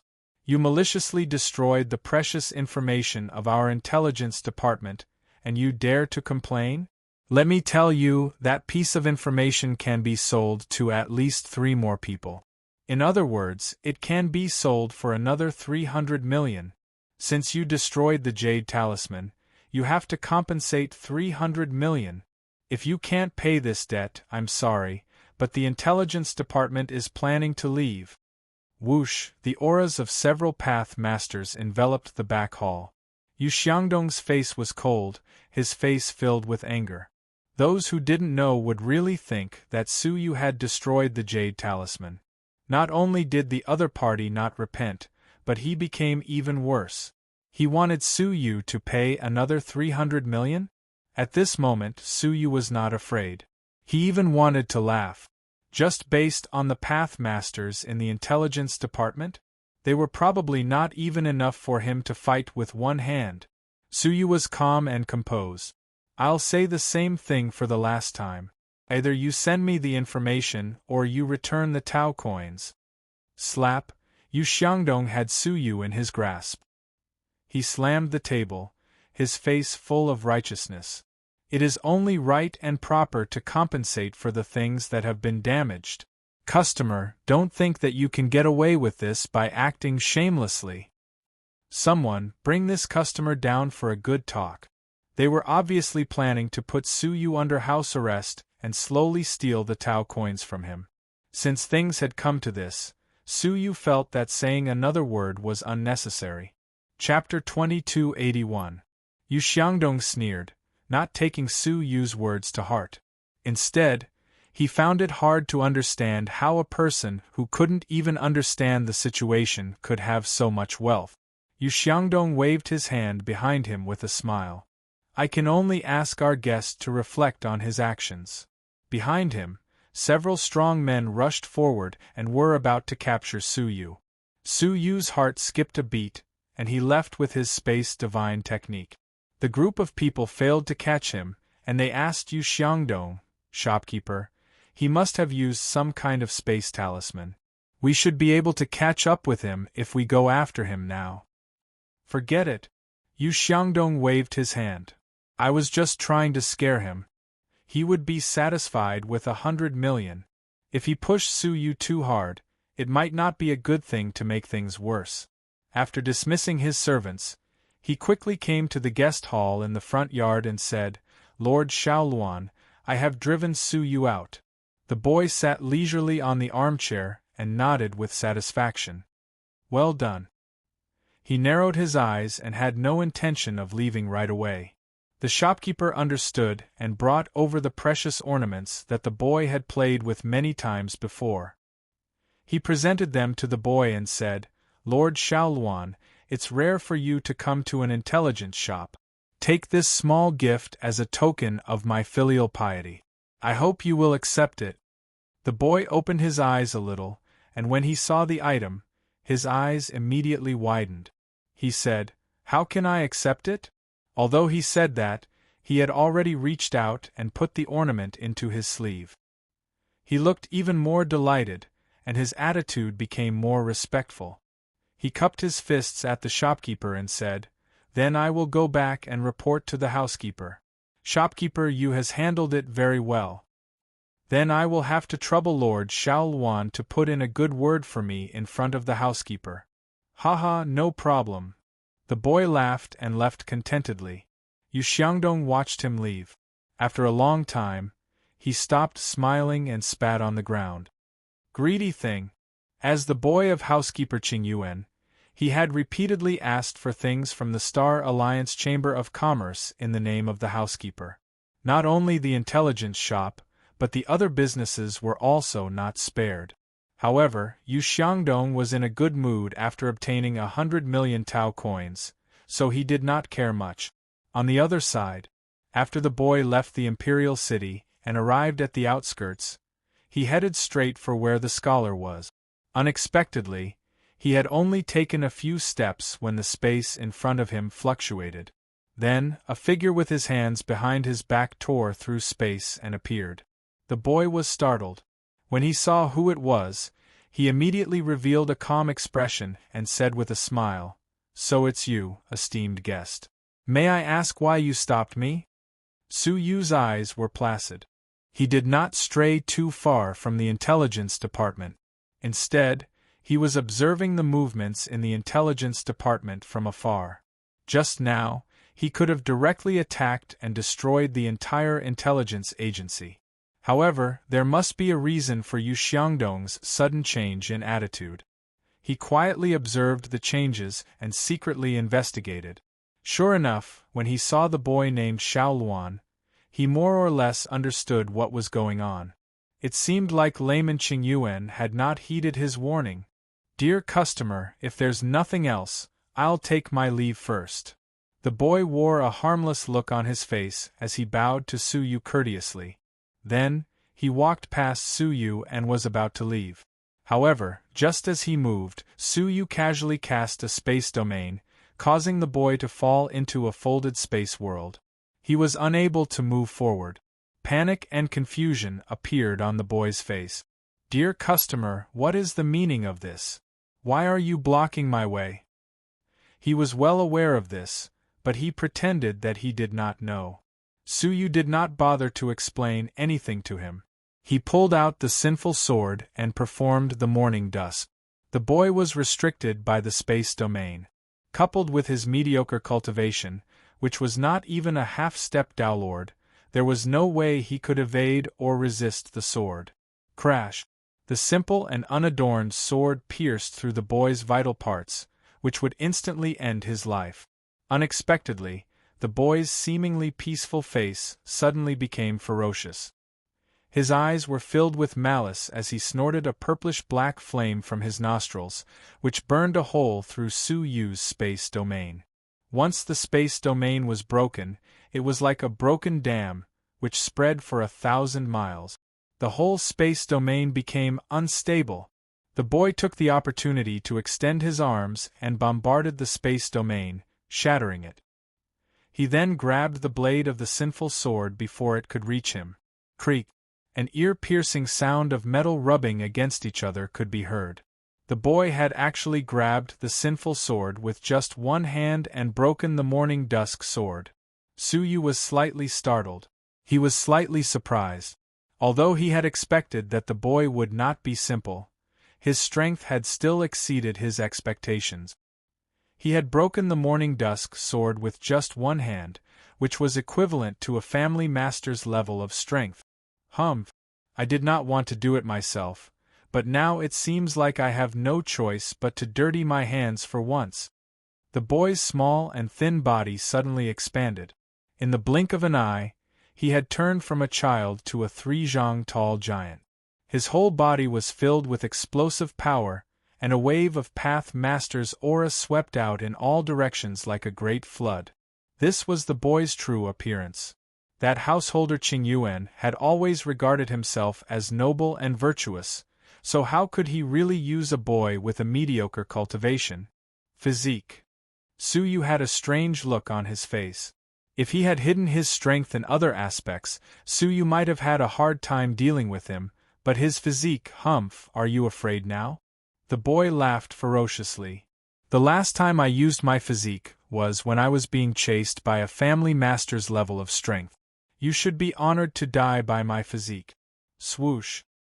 His voice was still lingering in the air, but he had already teleported to a 3 zhang distance from Su Yu. His huge body cast a long shadow that enveloped Su Yu's body. His left leg had already been raised high, and he was about to kick Su Yu's abdomen. With such a blow, no one below the family master's level would be spared. Boom! With a kick, the boy immediately felt the solid touch of his foot, and his heart felt at ease. Unexpectedly, the next moment, the boy was stunned. This was because after his kick, Jing Ru had kicked an iron plate, and he could not kick forward another inch. When he fixed his gaze on Su Yu, his eyes were filled with shock. The human before him had transformed into a strange existence that was half human and half dragon. He stretched out a dragon claw and easily grabbed his ankle. No matter how much strength he exerted, his ankle was firmly grasped, and he could not break free. Physique? Unfortunately, my forte is also physique. As soon as he finished speaking, Su Yu pulled back his elbow and smashed the boy onto the ground. Bang! With a deafening sound, the boy was smashed onto the ground by Su Yu, and a dull sound could be heard. Because the force was too great, the boy's body, which he was so proud of, was smashed into a bloody mess. The ground under his feet was also smashed into pieces. Dense cracks extended from the outskirts to the foot of the royal city. How is this possible? You! The boy lay on the ground, coughing violently. Puff! However, Su Yu stepped on his chest, causing him to spit out a mouthful of blood. His face was as pale as a sheet. Nothing is impossible, Su Yu said indifferently. Chapter 2282. His wings flapped violently, creating a huge storm that shook Su Yu. Seizing the opportunity, the boy flew into the sky and fled to the forest where householder Qingyuan was. Su Yu's eyes turned cold, and the space in front of his eyes immediately surged back in Su Yu's direction like waves. The boy, who was flying closer and closer, was horrified. The space realm. The law of space was extremely rare, and to comprehend it into a realm was a legendary existence. The person he had been scheming against turned out to be a space realm expert. Without hesitation, the boy immediately released his realm. However, in the depths of the space realm, as soon as his realm was released, it was ruthlessly shattered by the space realm. In a few breaths, he was swept up by the space realm and returned to Su Yu. The boy shouted fiercely, "Householder Qingyuan is of high status and has great influence in the Empire of Nightless. You must pay for what you have done to me." Su Yu's expression was indifferent. "Yes, I am looking for you because I want you to pass a message to Householder Qingyuan."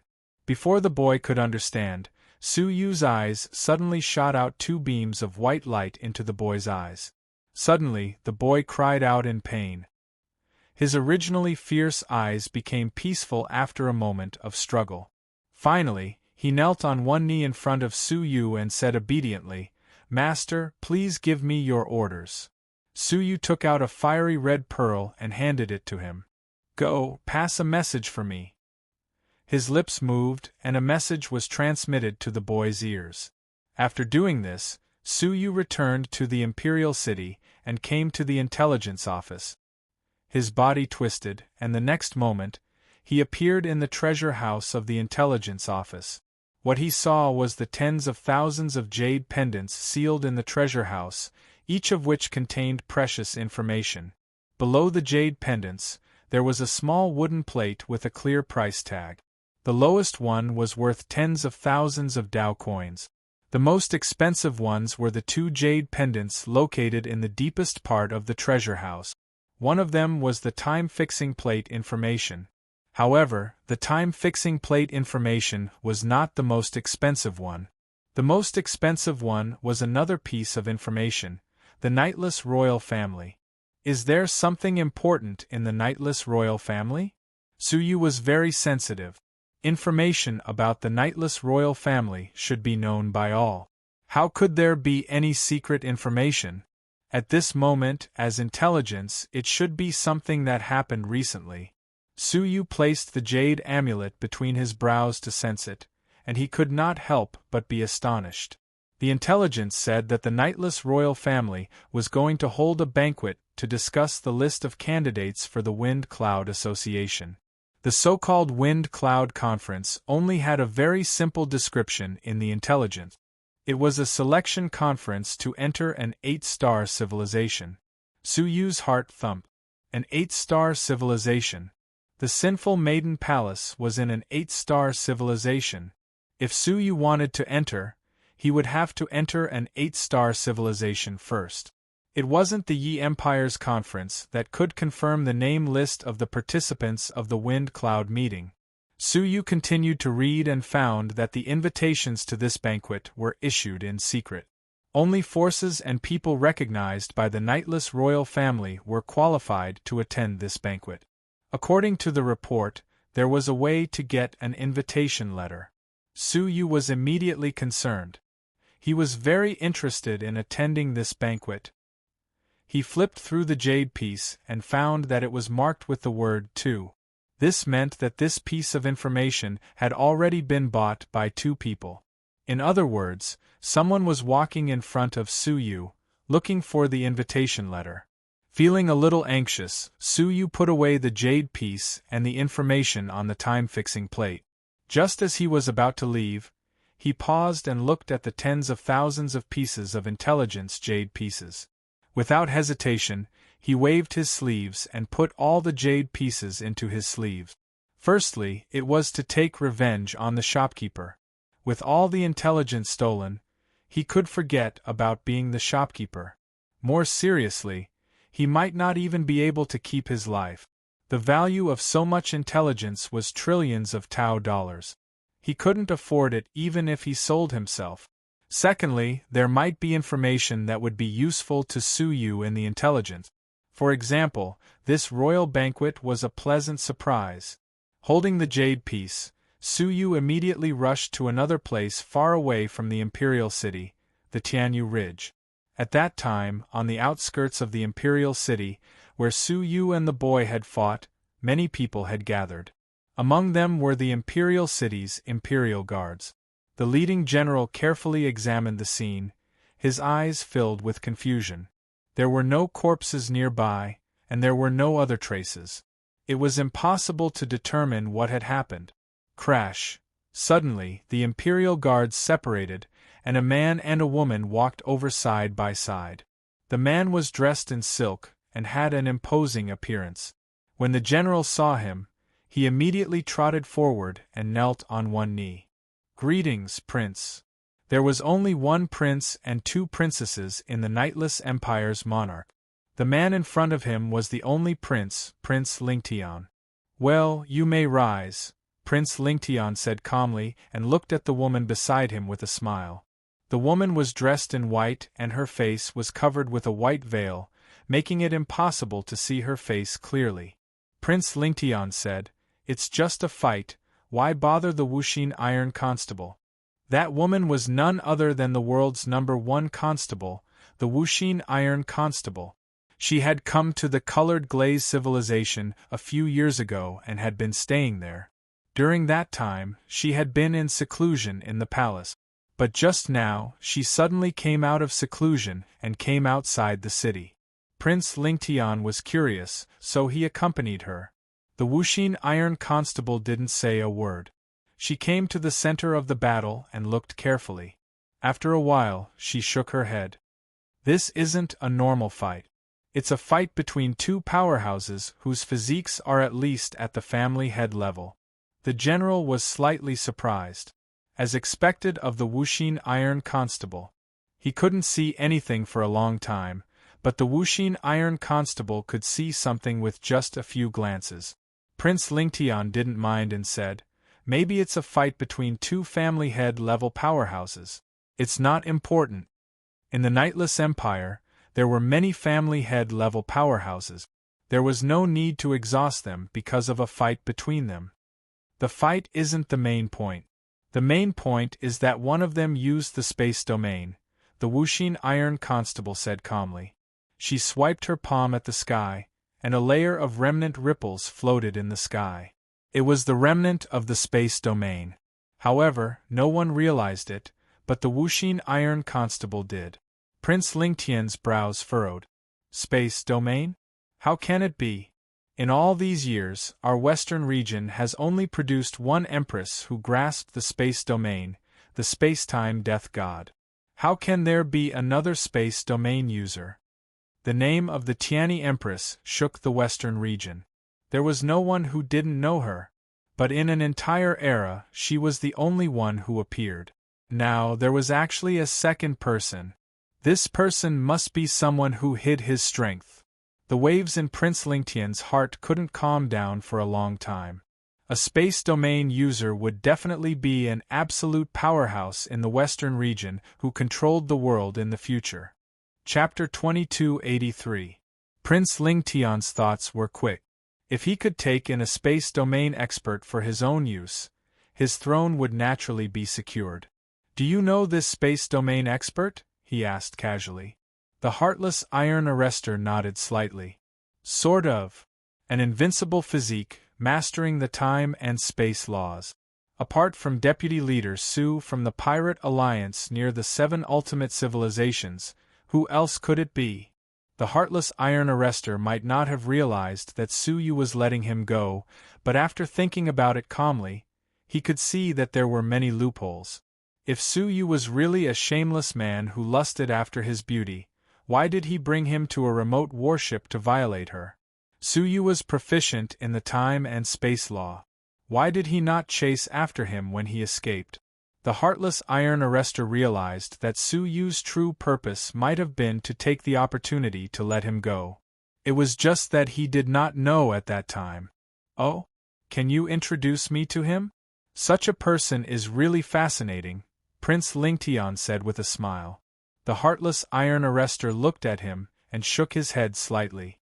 Such a person will eventually enter an 8-star civilization. He is not someone you can control. Prince Lingtian was not embarrassed even though his thoughts were exposed. He smiled calmly. I am just eager to find a talent. It is best if he is willing to serve me. If not, I will not force him. He was still a little unwilling. Would mastering the space domain mean he could enter an 8-star civilization? The time and space death god had mastered both the space domain and the time domain, but he was not fated to enter an 8-star civilization. If this person could stay by his side, he would definitely become his right-hand man. Unfortunately, the heartless iron arrester did not want to expose his identity.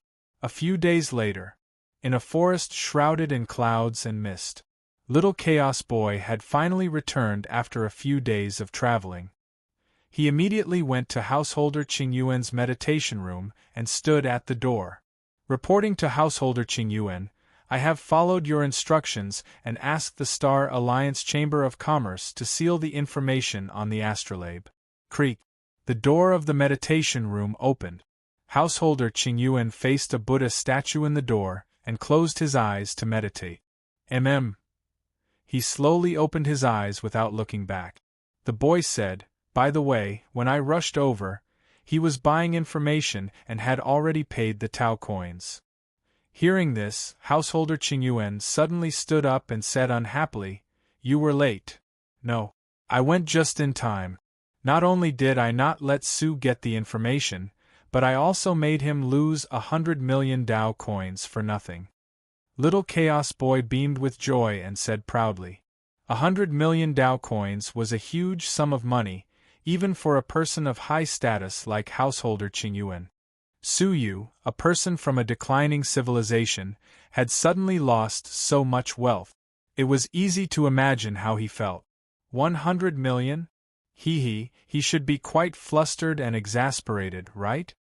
Layman Qingyuan chuckled, feeling much better. He had finally vented his anger. Yes, as far as I know, he's in so much pain that he doesn't want to live. He's making a big fuss in front of the intelligence agency, Little Chaos Boy said. Ha! Householder Qin Yuan couldn't help but stroke his beard and laugh heartily. He could imagine Su Yu's pitiful and helpless appearance after being deceived. The anger in his heart was completely restrained, and he said, You didn't let him discover you, right? Although he was not afraid of Su Yu, there was no need for him to cause trouble at his doorstep and affect his image as the Qingyuan celestial venerable in front of his believers. No, the boy said with a smile. Feeling relieved, Householder Qingyuan rewarded the boy with some Tao coins. He then waved his hand and said, You may leave. Someone else is about to walk out of the forest. However, the boy said, reporting to Householder Qingyuan, before shopkeeper you left, he asked me to pass you a good item. Householder Qingyuan laughed involuntarily. You Xiangdong? That's thoughtful of you. Bring it here and let me have a look. The boy held an exquisite purple crystal jade box with both hands, and he carefully brought it to Householder Qingyuan. Householder Qingyuan didn't suspect anything. He opened the jade box on the spot, and a fiery red pearl entered his eyes. The smile on his face froze, and his pupils shrank abruptly. Without thinking, he turned around and fled. He had just taken a step when flames shot up into the sky behind him. The boy was instantly engulfed by the raging flames, but his calm gaze pierced through the flames and landed on householder Qingyuan. Everything needs to be done in moderation. You will get burned if you provoke the fire. I'm warning you this time, don't do it again. Boom! The pearl exploded completely, turning the boy into ashes. A terrifying shockwave swept out in all directions with the thatched hut as the center. The lush green grassland and the leisurely red-crowned cranes were reduced to nothingness in the blink of an eye. At the same time, the intense shockwave shattered the dense fog formed by the formation, revealing the original appearance of the primeval forest. Looking around, it was a scene of devastation. It didn't look like a utopia at all. Somewhere in the forest, a ball of fire shot into the ground. Accompanied by a violent explosion, a deep pit with a diameter of 30 feet was left on the ground. The pit was charred, and an old man in tattered clothes could be seen. His hair and beard were all curled up, and there were many burns all over his body. There were traces of blood in his crimson-red skin. He was householder Qingyuan, who had escaped. Crack, a slight cracking sound came from his palm. He lowered his head and saw a crystal-colored calf that was emitting cold air. Its entire body was broken into pieces. During the critical moment just now, he had relied on this myriad chill ice calf that Princess Qian Yu had given him to absorb most of the attack. But because of this, the ice calf was destroyed. Householder Qingyuan's eyes were bloodshot, and his teeth were chattering. He wasn't in pain. He was filled with hatred. Yu Xiangdong. Householder Qingyuan looked around at the place where he had lived in seclusion, his heart filled with hatred. Whoosh! Throwing away the scorched horsetail whisk in his hand, householder Qingyuan rushed to the imperial city, flustered and exasperated. In the city, at the Star Alliance Chamber of Commerce's Intelligence Department. The Intelligence Department, which had always been open for business, was uncharacteristically closed that day. Everyone in the department stood in a straight line, not daring to breathe. That included Yu Xiangdong. In front of them stood a middle-aged man in luxurious clothes with his hands clasped behind his back. He had a handsome face, and it was obvious that he had been a handsome man when he was young. The most shocking thing was that his eyes were different from normal people's. They were gold. If Su Yu were here, he would definitely recognize the golden-eyed man in front of him. He was the master of the number 1 family in the 7 ultimate civilizations, the golden-eyed scholar. He had actually joined the Star Alliance Chamber of Commerce. Moreover, his status was not to be underestimated. Otherwise, he would not have brought such great pressure to the Intelligence Department. He stood in front of everyone, releasing an invisible aura that suppressed them so much that they could not even lift their heads. All the intelligence is missing. Is there anything you want to tell me? The golden-eyed scholar looked at the sky, his expression unusually calm. Yu Xiangdong's palms were sweaty. The golden-eyed scholar in front of him was an important person who had recently joined the Star Alliance Chamber of Commerce. Chapter 2284. His status was so high that it could only be described as horrifying. The fate of a small shopkeeper like Yu Xiangdong could be decided with just a single thought in front of him. How could Yu Xiangdong not be nervous? No. Yu Xiangdong was nervous. The news of the theft of the information warehouse could not be hidden from the golden-eyed playboy, who was in charge of this area. He had come to the Intelligence Department to personally handle the case. How could Yu Xiangdong dare to reveal the truth? Could he tell him that he had extorted 100 million Dao coins from Su Yu and that Su Yu had taken revenge? If that was the case, in order to protect the reputation of the Star Alliance Chamber of Commerce, the golden-eyed playboy would kill him in front of everyone.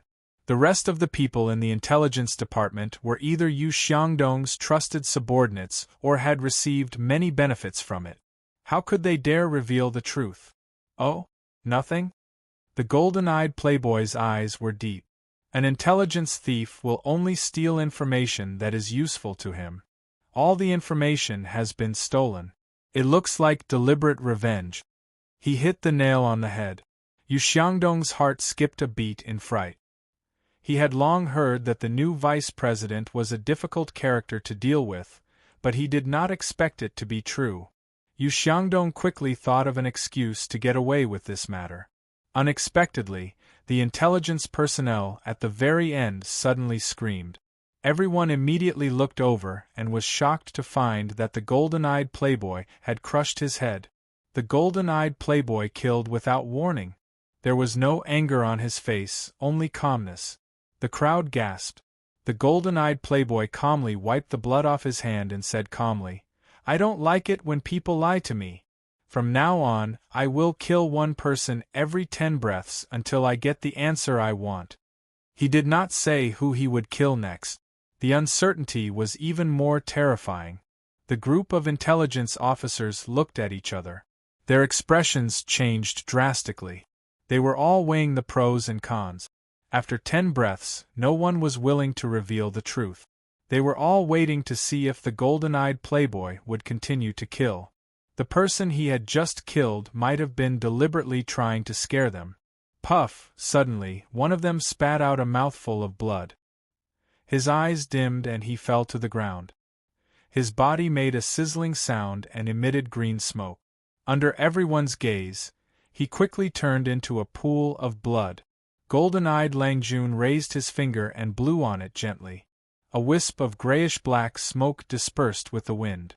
He said nothing more. But everyone knew that he was silently counting the time. No one held any hope of getting lucky anymore. "Vice President, I think it might be someone who calls himself Suyu."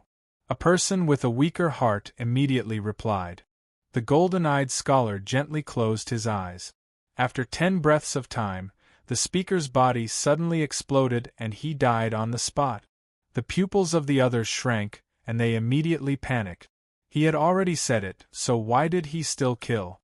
"I'm not satisfied with this answer," golden-eyed Langjun said lightly.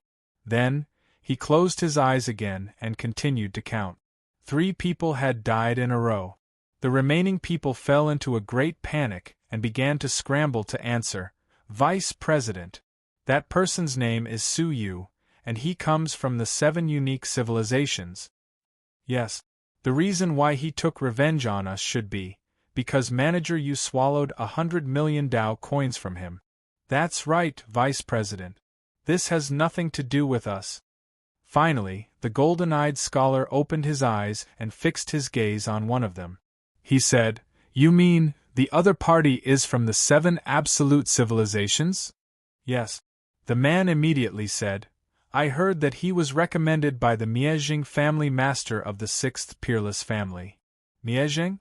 The golden-eyed scholar rubbed his chin and fell into deep thought. In an instant, he thought of many things. His biggest guess was that the other party was sent by the 7 absolute civilizations to track down his whereabouts. After all, he wanted to overthrow the entire 7 absolute civilizations. But after thinking about it carefully, he denied it. He had come to the colored glaze civilization without any prior plans. How could the other party find the colored glaze civilization so quickly and accurately? He spent 100 million Dao coins to buy information about the banquet invitation? Golden-eyed scholar asked. There were only 2 pieces of information worth 100 million Dao coins in the treasure vault. They were the banquet invitation and the time-fixing plate. The former was more likely. Vice President, it was to buy information about the time-fixing plate. The golden-eyed scholar was surprised. Time-fixing plate? After pondering for a long time, the golden-eyed scholar nodded slightly. I understand." As he spoke, he rose into the air and was about to leave. Everyone in the intelligence department heaved a long sigh of relief. They had finally passed and did not receive any punishment. However, the golden-eyed scholar suddenly stopped and looked down at them from above. He said calmly, "As for the mistake you made, you can atone for it with your death. Only by executing all of them could the credibility of the Star Alliance Chamber of Commerce be preserved." Whoosh, his voice split into hundreds of steel needles that pierced toward them. What was extremely strange was that no one managed to dodge the seemingly mediocre and easily dodged steel needles. No matter how they dodged, and some even teleported out of the guest hall, they were still unable to escape. It was as if all of their paths had been predicted by the steel needles in advance. Other than Yu Xiangdong, who escaped with injuries, everyone else died tragically. Yu Xiangdong was a master-level expert after all. In terms of cultivation, he was not much weaker than the golden-eyed scholar. Moreover, he had been in charge of the intelligence department for many years. How could he not have a few trump cards to protect his life? He crushed a black gourd, and a dense swarm of strange flies flew out from it. The flies surrounded him and turned him into a black stream of light, rushing into the distance. The golden-eyed scholar did not chase after them. He had more important things to do. After fleeing for several hours, he finally left the imperial city. Standing in the suburbs, Yu Xiangdong's heart was at a loss. He did not need to think about returning to the Star Alliance Chamber of Commerce. The world was vast. Where should he go? Suddenly, looking at the primeval forest in front of him, Yu Xiangdong had an idea. Why not temporarily seek refuge with Householder Qingyuan? With Householder Qingyuan's status, the Star Alliance Chamber of Commerce would have to be wary if they wanted to kill him. Fortunately, I've always been friendly to Householder Qingyuan. Now, it's finally time for him to be of use. With this thought, Yu Xiangdong immediately set off for Householder Qingyuan's place of seclusion.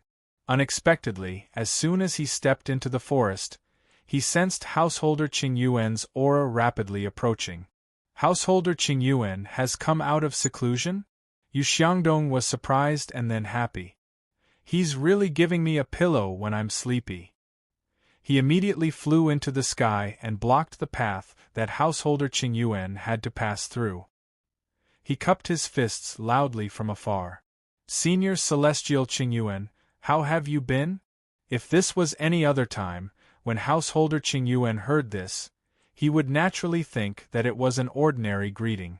However, at this moment, Householder Qingyuan believed that Yu Xiangdong had controlled his child and had secretly harmed him. Asking him if he was fine now was very harsh. This was clearly a provocation. Chapter 2285. Originally, Householder Qingyuan felt that there was something fishy about this and wanted to ask about it calmly. From the looks of it now, there was no need to ask any further questions. Thanks to you, I don't even have a place to live in seclusion anymore. Layman Qingyuan's face suddenly darkened, as if ink had been splashed across the sky. Shopkeeper Yu was stunned and asked, "What do you mean?" He did not understand what Householder Qingyuan meant at all. Humph! Householder Qingyuan snorted coldly through his nostrils. An image of a celestial realm surrounded by celestial clouds suddenly descended and enveloped the surroundings. Shopkeeper Yu, who was inside, quickly realized that his body was disintegrating and becoming a part of the immortal realm. This was the domain of Layman Qingyuan. Anyone who was within it would be melted by the domain from the inside out. It was an extremely vicious domain. Manager Yu was shocked. Seeing that Householder Qingyuan was serious, he immediately activated his domain to defend himself. He shouted, "You're crazy!" He simply couldn't understand whether Householder Qingyuan was out of his mind or not. Why would he attack him? He even inexplicably claimed that he was the one who destroyed his seclusion. "Yes, I'm crazy. You'll drive him crazy." Householder Qingyuan was enraged. Not only did he release his domain, but he also took out a white fan with only 3 feathers. That was his Tao artifact. With a wave of his white fan, a gust of cold wind blew past Manager Yu's body. His soul suddenly turned cold. A part of it had been slapped away. It was Layman Qingyuan's famous Tao artifact, the Soulless Fan. Once activated, it could imperceptibly injure one's soul. It was extremely terrifying. Yu Xiangdong's hair stood on end. How could he dare to hold back when his life was in danger? "Open!" Yu Xiangdong roared furiously as he unleashed his domain. The towering image of 100,000 mountains continued to descend, continuously suppressing householder Qingyuan's immortal realm domain. With a final pop, the celestial realm domain was squeezed back. At the same time, Yu Xiangdong took out a pitch-black stone snake. This snake was a Dao treasure, and its name was Life Stripper. After it was activated, it could quickly drill into the enemy's body and devour them from the inside out, layer by layer. It was as if it was stripping away the enemy's life. It was extremely vicious. Hiss! The venomous snake slithered over like a wisp of smoke, ignoring the defensive treasures all over householder Qingyuan's body and burrowing straight into his body. In an instant, householder Qingyuan let out a tragic cry. Clearly, Life Splitter had already started to devour householder Qingyuan's flesh. Not only did this not make householder Qingyuan cower, but it also angered him even more. Shopkeeper, you controlled his child for no reason and almost killed him. Now, he even wanted to kill him. Gritting his teeth, Layman Qingyuan bellowed furiously, "Die!" As he activated the Dao tool, he took out a steel needle with his other hand. The steel needle was snow-white in color and emitted a soul-stealing chill. Yu Xiangdong's eyes narrowed. The 9-5 Heavens Frost Needle personally bestowed by His Majesty? The 9-5 Sky Frost Needle was refined from the most famous extreme cold calamity ice of the Lazuli civilization. There were more than 1.5 kilograms of this ice in the entire Lazuli civilization, and it had long been divided up by several powerful forces in the civilization. The Nightless Kingdom obtained 10 taels of it. All of them were refined into the 9-5 Heaven Chill Needles by the monarch, a total of 99 of them. Once it was released, it would not stop until it killed the enemy. The needles contained the world's #1 frost poison. Once it pierced someone, even a higher-level existence would be poisoned to death and turned into ice shards, let alone a family head. Yu Xiangdong had never expected that one of the most important treasures of the royal family would be bestowed to householder Qingyuan. Princess Qian, you must have secretly given it to him. Yu Xiangdong felt a chill run down his spine. He hurriedly said, "Householder, calm down. I really don't know what I did wrong." He hurriedly pulled out Life Splitter from his body to show that he wanted to negotiate peacefully. Householder Qingyuan raised his eyebrows slightly. "Oh? It has nothing to do with you?" He also put away his Dao tool. Seeing that householder Qingyuan had finally calmed down and was ready to negotiate peacefully, Yu Xiangdong heaved a sigh of relief. He smiled bitterly in his heart. Why did he have to do this? Why did he have to do this if he could just negotiate peacefully?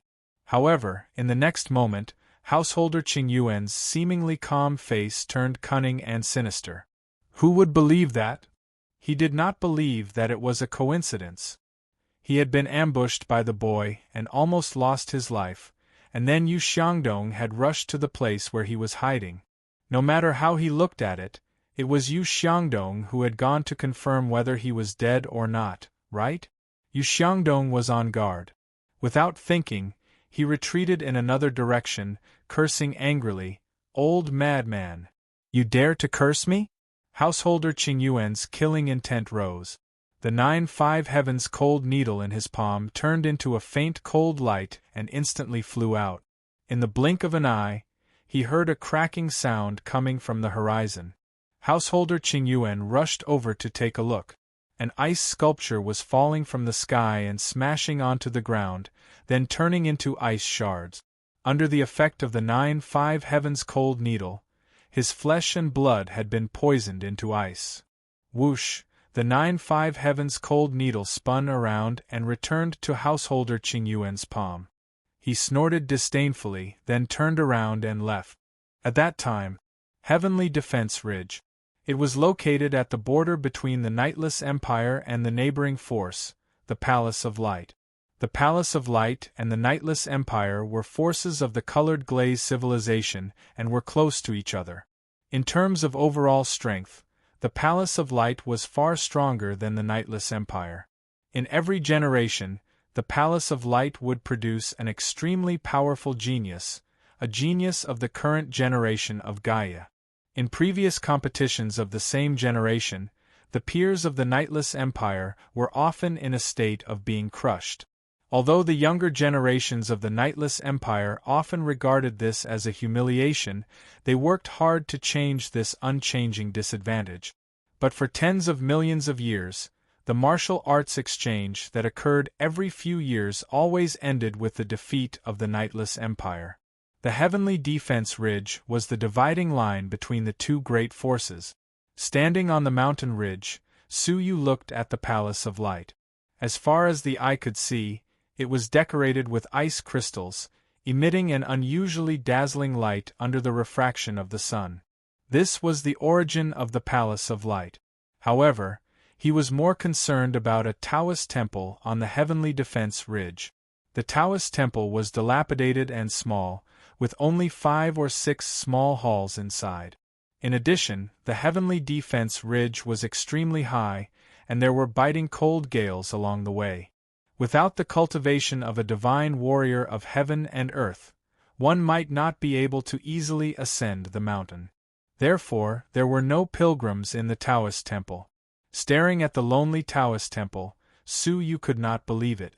Would there be an invitation from the Nightless Empire here? If he had not strictly followed the route of the intelligence, Suyu would not have believed it. But the intelligence of the Star Alliance Chamber of Commerce had never been false. He put his hands behind his back and stepped into the Taoist temple. Inside the Taoist temple, an old man in a simple Taoist robe was bent over, sweeping the snow in front of the temple. His movements were slow and unsteady, and he looked like he was about to die. Hearing the footsteps, the old man turned around, revealing a face that had been burned by a fire. Scars were all over it, and it was very frightening. A distinguished guest has arrived. The old man put down his broom and bowed in a Taoist salute. Suyu returned the salute and said, "I would like to attend the banquet of the Nightless Empire, and would like to ask the old man to give me some guidance. Please report that there is a channel here to obtain it. Presumably, it would be exchanged with Taoist coins or other treasures or elixirs, right?" The old man's eyes were calm, and after a moment of silence, he said, "Young master, please come with me." He led Suyu to the backyard of the Taoist temple. The backyard was barren and overgrown with weeds. It seemed as if no one had taken care of it. Amidst the weeds, an inconspicuous old grave came into view. A natural grave. On the tombstone, only the name of the deceased was recorded. Other than that, there was no other information. Who had set up the tombstone? When had the tombstone been erected? Where had the deceased come from? There was no information at all. What surprised Suyu was that on both sides of the old tomb, there was a young man sitting cross-legged. They sat on the bone-chilling ice, deep in thought. Their bodies were also covered in cold snow. "I do have an invitation to the banquet, and I am willing to give it to someone, but only if you can answer one of my questions." The old man stared at the tombstone with a complicated expression. Suyu nodded. "Please ask." The old man's hands were hidden in his sleeves, and his gaze was distant, as if he had reached the distant past. Why do people die? Birth, old age, sickness, and death were all part of the cycle of heaven and earth. Who could not die? Who could not die? Even the high and mighty stone emperor of the holy mountain could not escape the fate of death. Where there was life, there was death. Where there was existence, there was death. No one was an exception. Suyu wanted to answer, but the words were on the tip of his tongue, and he slowly closed his mouth. His eyes were filled with confusion. Attributing the cause to the cycle of heaven's law was only scratching the surface of the problem, and not delving into the essence of the problem. Why did people die? "Please allow me to think here for 3 days, Suyu said. The old man nodded. "Go ahead." So, Suyu sat in front of the tomb, pondering the mystery with the other 2 people. Suyu caught a group of worms, placed them in a larger vessel, and provided them with enough food. Not only that, but he continued to instill vitality into them, ensuring that none of the worms died from exhaustion. Then, he activated time acceleration. Under the state of time acceleration of 500 times, the worms rapidly multiplied, generation after generation, without any deaths. In theory, the worms should have reached an unprecedented scale, or at least far exceeded the capacity of the vessel. However, this did not happen. Because the space for activity was limited, in order to survive, the stronger worms would kill the weaker ones, and so on. Under the state of time acceleration, the number of zergs was maintained at a constant number for 3 years. Looking at this scene, Suyu understood. Crash. At this time, the two men who were meditating on both sides of the old tomb woke up from their meditation. Both of them stared at Suyu, who was standing opposite them, in shock. They did not expect that there would be a third person besides them. Looking at the situation, he should be thinking about the old man's problem, just like them. If this person is here, he must have come because of the invitation from the Sleepless Empire. The man on the right had soft features, and his voice was very soft. He said with slight surprise, "The strange thing is, since he could afford to pay 100 million Dao coins for information, his status should not be low. It should not be difficult to get an invitation." The other man was a little arrogant and said lightly, "Wealth does not equal status. It is not uncommon for some lucky people to accidentally obtain large amounts of wealth." Chapter 2286. The gentle-looking man did not say much and followed closely behind. After Suyu had thought it through, he slowly got up, shook off the snow on his body, and walked to the front of the palace with his hands behind his back. The old man was sitting cross-legged in the yard, looking like he was trying to understand something. "We already have our answers, do you want to hear them?" The arrogant man did not care that the old man was trying to understand and interrupted him. The old man opened his eyes, which were calm, without the slightest hint of anger. Instead, there was a glimmer of anticipation in his eyes. "The two of you are the 10 great light envoys of the Palace of Light, with extraordinary powers of understanding. I look forward to your answers." Suyu's eyes flashed as he listened. "People from the Palace of Light? You answer first."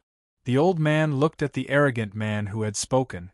The arrogant man looked at the sky and said, "I think that death is the final destination of life. Where there is life, there is death. Everything is under the control of the invisible Great Path." He thought his answer was exquisite, but the old man's eyes dimmed when he heard it.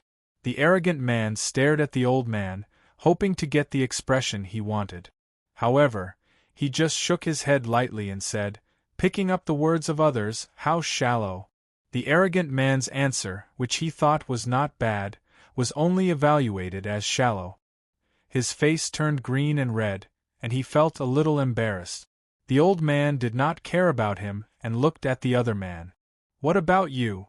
The gentle-looking man pondered for a while and said, "I think that life and death are a kind of reincarnation. Death lays the foundation for new life, and new life welcomes the final chapter of death. They go back and forth, without beginning and without end, constructing the entire cycle of life and death." Suyu was slightly surprised as he looked at the man. His thoughts were quite deep. The old man could not help but nod. "Although it did not satisfy me, you have your own unique views." His palm flashed, and a light blue invitation appeared. He threw it to the man. The gentle-looking man caught it, cupped his fists and said, "Thank you, sir."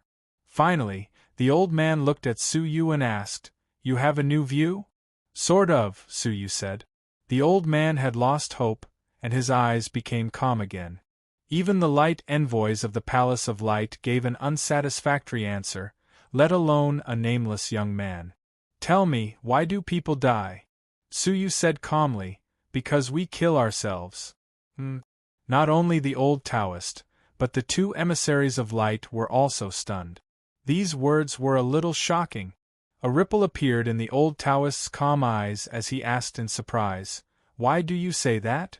The two men also looked over curiously. These words were indeed very fresh, and they had simply never heard of them before. Suyu said emotionally, "The world isn't infinite. There is limited space and limited resources. There are only so many living beings that can be supported. Only when a part of it dies will there be room for new life. That's why there's the law of the jungle in this world. The weak are killed by the strong. Only then can the balance of the world be maintained." This was what Suyu meant when he said that his own weakness had killed him. Upon hearing this, the gentle-looking man pondered Suyu's words. At first, he felt that this was too extreme, but after thinking about it carefully, he realized that it was applicable to all living beings at all levels. From an ant in an ant's nest to a living being in a civilization, wasn't it the same for the entire absolute beginning realm? With limited resources, it was destined that the weak would be preyed upon by the strong, and it was natural selection. The old Taoist pondered for a long time. His calm eyes were complicated as he murmured, "Do people die because of their own weakness?" After a long silence, the old Taoist stood up, took out a similar blue invitation, and handed it to Suyu. He said with admiration, "Your answer is the most satisfying I've ever heard. Here's the invitation." Suyu was delighted and took it with both hands. "You three, please go back." Except for the arrogant man, Suyu and the gentle-looking man were satisfied. Suyu took the lead and headed for the imperial city. As he hurried, he opened the invitation, and when he saw it, he couldn't help but be stunned. How could this be? He immediately took out another golden invitation. He compared the two invitations. Except for the difference in color, the cover and the content inside were exactly the same.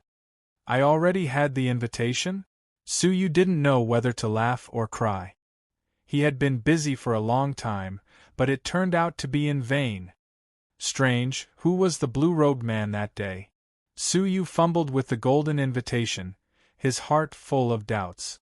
That day, he had met an unruly woman. Later, the girl's father caught up and gave Suyu this golden invitation. He really didn't expect this invitation to be an invitation to the banquet of the Sleepless Empire. Its value was immeasurable. Information alone could sell for 100 million Dao coins, let alone a real invitation. The identity of the blue-robed man must be extraordinary. Maybe I'll see him again at the banquet, Suyu thought to himself. When he first came to the colored glaze civilization, Suyu had already seen several strong masters of the family.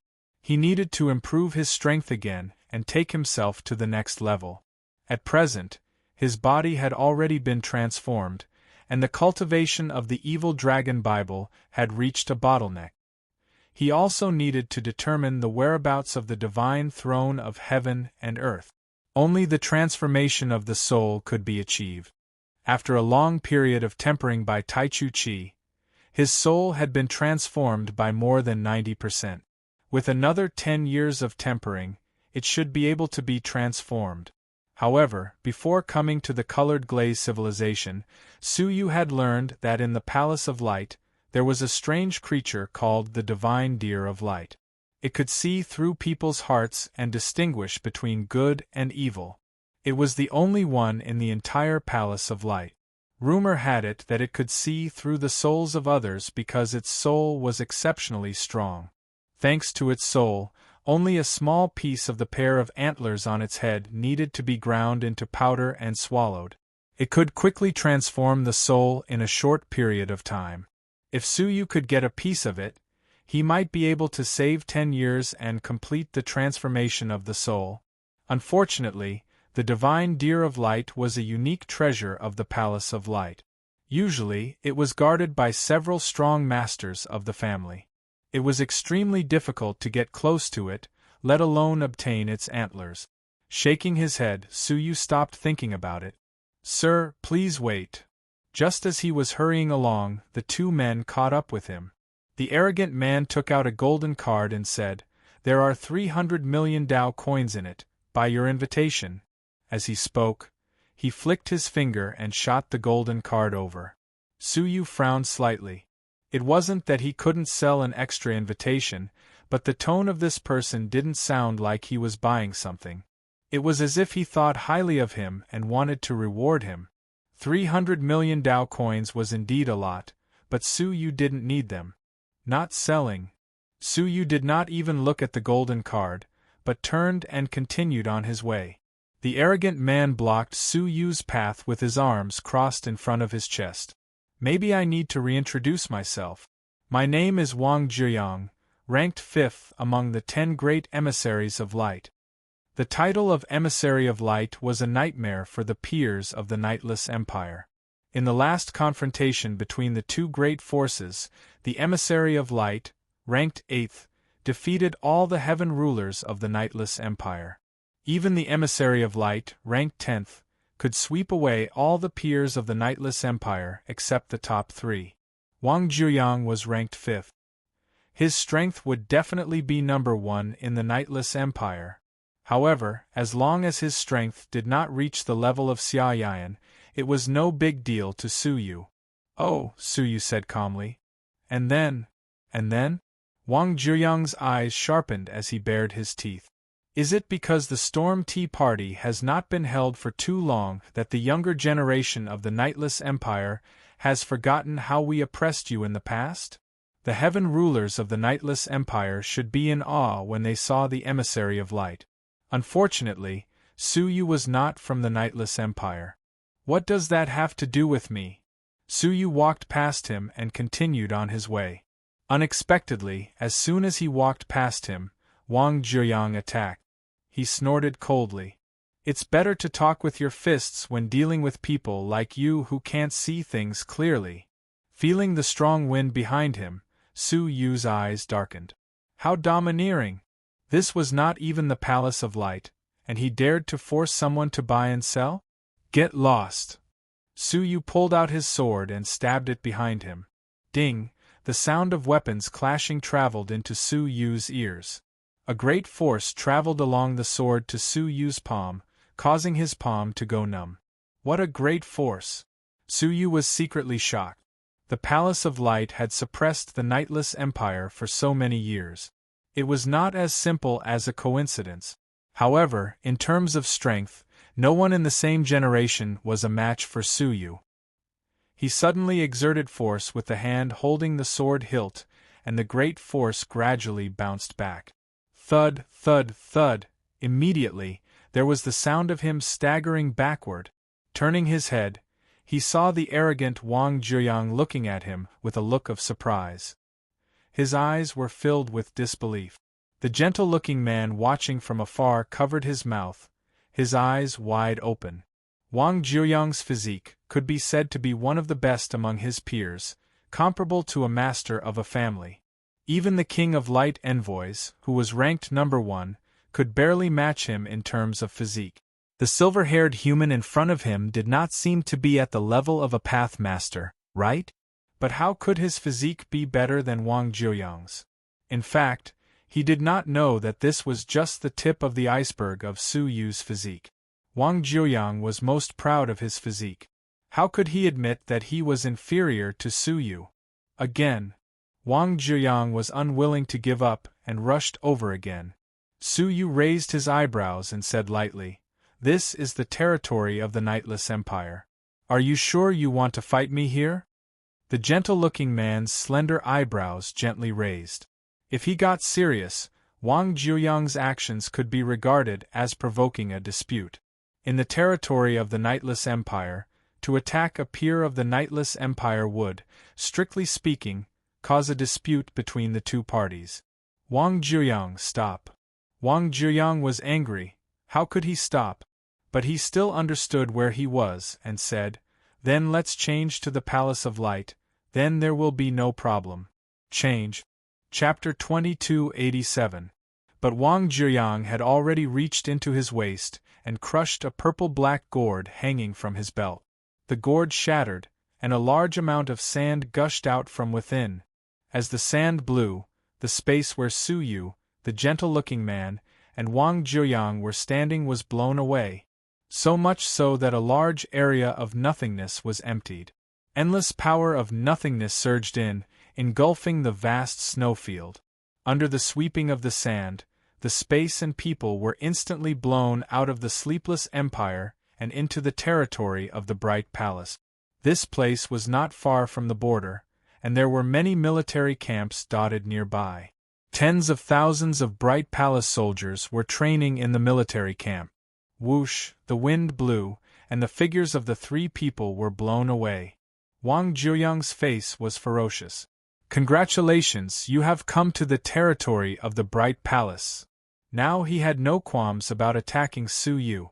Even if he killed Su Yu on the spot, it would be because Su Yu had trespassed into the territory of the bright palace. Su Yu shook off the dust and sand on his body. His tone was surprisingly calm as he said indifferently, "It's unnecessary. No matter which power it was, the outcome would not change." "Is that so?" Wang Zhuyang laughed, and then his eyes suddenly became fierce, pouncing forward like a tiger or wolf. His physique was released to its fullest. As he rushed forward, his powerful physique shook the space. Looking from afar, layers of shadows appeared around Wang Zhuyang. It was very shocking. Su Yu did not say a word, but took a step forward. Seeing Su Yu's arrogance, Wang Zhuyang sneered. As the envoy of light, how could it be as simple as having a strong physique? Just as he was about to get close to Su Yu, Wang Zhuyang's fair skin quickly turned pitch black, and his body was surrounded by a large amount of purple fog. The ancient ice field under his feet immediately rotted upon contact with his feet. However, to Su Yu, this was just an insignificant skill. He could kill him on the spot with just one finger. Seeing the other rapidly approaching, Su Yu was about to make a move, but the gentle-looking man stood between the two with a cold expression, glaring at Wang Zhuyang. Presumptuous! He was already dissatisfied with Wang Zhuyang's unauthorized attack, and then he used the sand without permission, completely angering him. The gentle man opened his mouth and shouted, "Trap!" The word "trap," visible to the naked eye, appeared from his mouth, and then became bigger and bigger. Finally, with a clang, Wang Zhuyang was trapped inside. Wang Zhuyang was startled and immediately withdrew the poison in his body. At the same time, he calmed down and said with slight fear, "Xianyin, don't stop me. That's enough." The gentle man named Xianyin glared at Wang Zhuyang. "Don't forget why we came to the Nightless Kingdom. If you continue to cause trouble, don't blame me for being merciless. Didn't I do everything for the invitation?" Wang Zhuyang said unhappily. Xianyin said coldly, "You know very well whether that's the case or not." Rather than saying that it was for the invitation, it was more like he was fighting for his pride. "Wang Zhuyang, I can carry out this mission alone. You go back to the Light Palace. Go back and report now, no mistakes." Xianyin was ranked 4th among the Radiant Emissaries, and her status was higher than Wang Zhuyang's. What? Wang Zhuyang gritted his teeth. This mission was something he had fought hard for. How could he be disqualified just like that? But the ranks of the Radiant Emissaries were very strict. The one in front had a great deal of control over the one behind him. He had no choice but to obey. Yes. Wang Zhuyang lowered his head, his eyes filled with hatred. He did not understand why Xianyin would side with an outsider, even disqualifying him from carrying out the mission. Xianyin looked at Wang Zhuyang coldly, then turned to look at Su Yu. Her expression softened as she said, "Mister, I am deeply sorry for the trouble my companion has caused you. I hope you do not mind." Su Yu looked at Xianyin meaningfully. This person was very cautious. Realizing that Su Yu was a threat, he stopped the battle. It looked like he was protecting Su Yu, but in reality, he was protecting Wang Zhuyang. "Watch out for your man." Su Yu looked at the trap, word binding Wang Zhuyang, and was slightly shocked. To be able to become the Radiant Emissary of the Radiant Palace, he was no ordinary person. If they were to fight, Su Yu should be able to defeat him, but it would take some effort. As he spoke, Su Yu turned and left. Xianyin glared at Wang Zhuyang with a look of warning. "While I am at the Nightless Empire, behave yourself." With a tap of her toes, Xian Yin hurried to the Nightless Empire.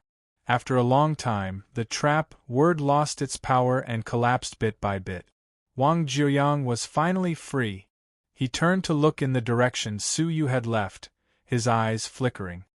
My apologies, Xian Yin.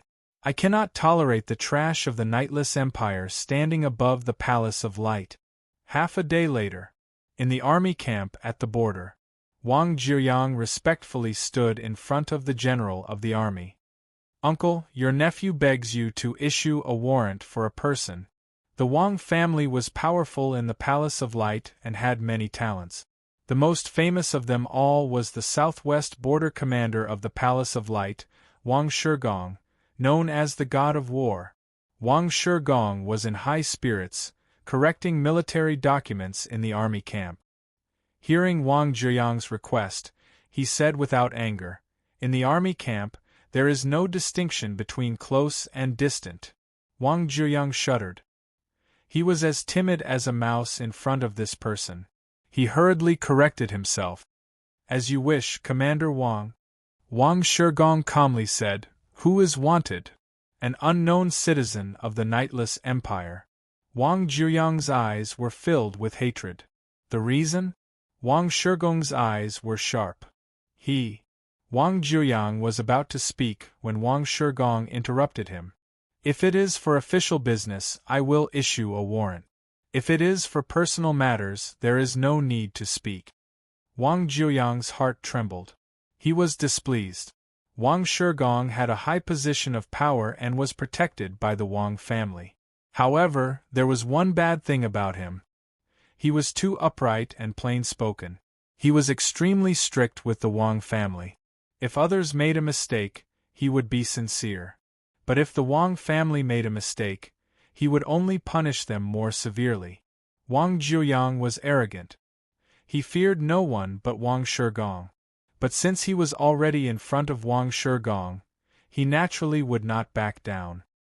He gritted his teeth and said, "Reporting to Commander Wang, I found this person intruding into the territory of the Palace of Light. I went forward to ask him why he was there. Who knew he would attack and injure me?" As he spoke, he rolled up his sleeves, revealing the bruises on his arms. They were caused by Su Yu's counterattack when he attacked him. It was clear that he had attacked Su Yu first and brought him to the Palace of Light. But in his words, it was Su Yu who had intruded into the Palace of Light and injured him. Wang Shigong's eyes were calm. These injuries were not enough to issue a warrant for a person. Wang Jiuyang said, "Moreover, he broke the cosmos gourd given to me by the palace master." As he spoke, he took out the remains of the crushed gourd. Seeing this object, Wang Shigong's eyes finally changed. The cosmos gourd was an object personally refined by the palace master of the Palace of Light. It was only awarded to meritorious officials. The Wang family was fortunate enough to obtain 3 gourds. One of them was given to Wang Jiuyang for protection while he went on a mission to the Nightless Empire. He did not expect to destroy one just like that. This object was personally given to him by the palace master. Destroying it was not a serious crime, but it was enough to warrant a warrant. Wang Shigong stared deeply into Wang Jiuyang's eyes. "Can you guarantee that everything you said is true?" "Yes," Wang Jiuyang said with certainty. There was no evidence to prove that he was lying anyway. Wang Shigong nodded and waved his pen. A warrant appeared. It was set ablaze on the spot, turning into a large field of sparks. At the same time, a ball of fire appeared in the small military camps along the border of the Palace of Light. Within the flames, the content of Wang Shigong's warrant appeared. Instantly, the checkpoints on the way to the Nightless Kingdom were all tightened up. At this moment, Su Yu returned to the border of the 2 countries. He only needed to cross the mountain range in front of him to return. However, he was in a foreign land and had made enemies with others. Su Yu naturally had to be more careful. He stood in the shadow of a large tree, looking at the foot of the mountain, at a tower. The tower was located between 2 mountains. If he wanted to return to the Nightless Empire, he could only pass through the official road below the tower. If he crossed over the mountain range without permission, he would trigger the formation on the border and be killed on the spot. Unless he obtained Wang Zhiyang's strange gourd again and forced his way through the powerful sand. He saw with his own eyes that the tower was under martial law. Merchants and martial artists would be closely compared to their true appearances. They had exquisite treasures. No matter how good the disguise technique was, there was no way to hide. On the wall in front of the tower, there was a wanted list with Su Yu's face drawn on it. He was wanted. Fortunately, he had taken precautions. Otherwise, the consequences would be unimaginable. Although the experts in the tower could not threaten Su Yu, there were many formations in the tower. It would be easy to trap and kill Su Yu. All of a sudden, Su Yu caught a glimpse of several figures galloping at high speed and stopped in front of the city tower. The rest of them were dressed like soldiers. Only a young man with an arrogant expression seemed out of place. This person was naturally Wang Zhiyang. Based on his memory, he had guessed the path Su Yu might have taken and arrived at the pass. General Chen, is there anyone suspicious? Wang Zhiyang's arrival was welcomed by the general guarding the pass. General Chen shook his head and said, "No. But we can guarantee that this person will not be able to leave the Bright Palace." Wang Zhiyang creased his brows and thought, that should not be the case. With his speed, he should have arrived here half a day ago. After thinking for a moment, Wang Zhiyang said, Please guard this place strictly. Do not let this person go." As he spoke, he led a few powerful officers who were protecting him to investigate the situation at the other passes. A few days later, they passed by a small, remote forest. The sun was setting. The afterglow of dusk elongated the shadows of the trees. There's someone under the tree. It's him, the wanted criminal. Suddenly, a vigilant bodyguard saw a person in the forest. What shocked him was that the person was the wanted criminal they were looking for. Wang Zhiyang was also stunned. Why was he here? He had obviously gone to the border. But, no matter what, he had finally found Su Yu. Haha, I can wear out iron shoes in fruitless searching, only to find him by chance. Wang Zhiyang could not help but laugh. Of all places to meet Su Yu, he had to meet him here. Unexpectedly, under the shade of the tree, Su Yu put down his arms and slowly walked out of the long shadow. He revealed a pair of eyes that were as cold as stars. "I've been waiting for you." Chapter 2288. Wang Zhiyang was slightly startled. Did they not run into each other by chance? He felt that something was amiss. Did Su Yu not know his situation? How could he dare to appear in front of him alone? Although he was arrogant, he was still rational. Vigilance welled up in his heart as he said, "Deputy Generals, the fugitive is right in front of us. I hope that you can capture him." The three path masters nodded and said to Wang Zhiyang, "Envoy Zhiyang, please step back and protect yourself." In fact, Wang Zhiyang had already stepped back and kept a safe distance from them. The three deputy generals were relieved and immediately used their domains. The three of them had different domains, which were thunder, fire, and wood respectively. After they used their domains, they fused together perfectly, forming a magnificent scene of heavenly thunder and earthly fire burning all over the sky. It was quite difficult to fuse different domains together, and it was impossible to succeed without years of cooperation. These three people were probably the elites of the Southwest Army. With the fusion of three domains, no one could do anything to them unless a master of the family arrived. "Sir, you have committed a great crime in our bright palace. Why don't you surrender now?" One of the deputy generals shouted, trying to suppress them with his imposing manner. However, Su Yu walked over calmly, one step at a time. His eyes were like two ancient wells that would never change, without any fluctuations. The afterglow of the setting sun elongated his shadow until it enveloped the three of them. His calm and composed temperament made the three of them feel uneasy. It was as if the person in front of them was not a half-path master, but a king. "Charge!" However, the three of them were soldiers, so they were fearless. Their vast domains engulfed the surroundings. Su Yu was also engulfed by the domains. Boundless raging flames, rumbling heavenly thunder, and wood incessantly fueled the flames. The domains were like hell on earth, burning everything. The three deputy generals had expected that even if Su Yu could resist them, he would still be severely injured. However, no one had expected that Su Yu, who was among them, would continue to walk toward them at a moderate pace without even lifting a finger. He was completely unscathed, and there were no signs of him being injured by the raging flames and heavenly thunder. How is this possible? The three of them turned pale with fright. Even a master of the family would find it difficult to achieve such a feat. Continue. The three deputy generals continued using their domains, causing the flames to become more and more intense.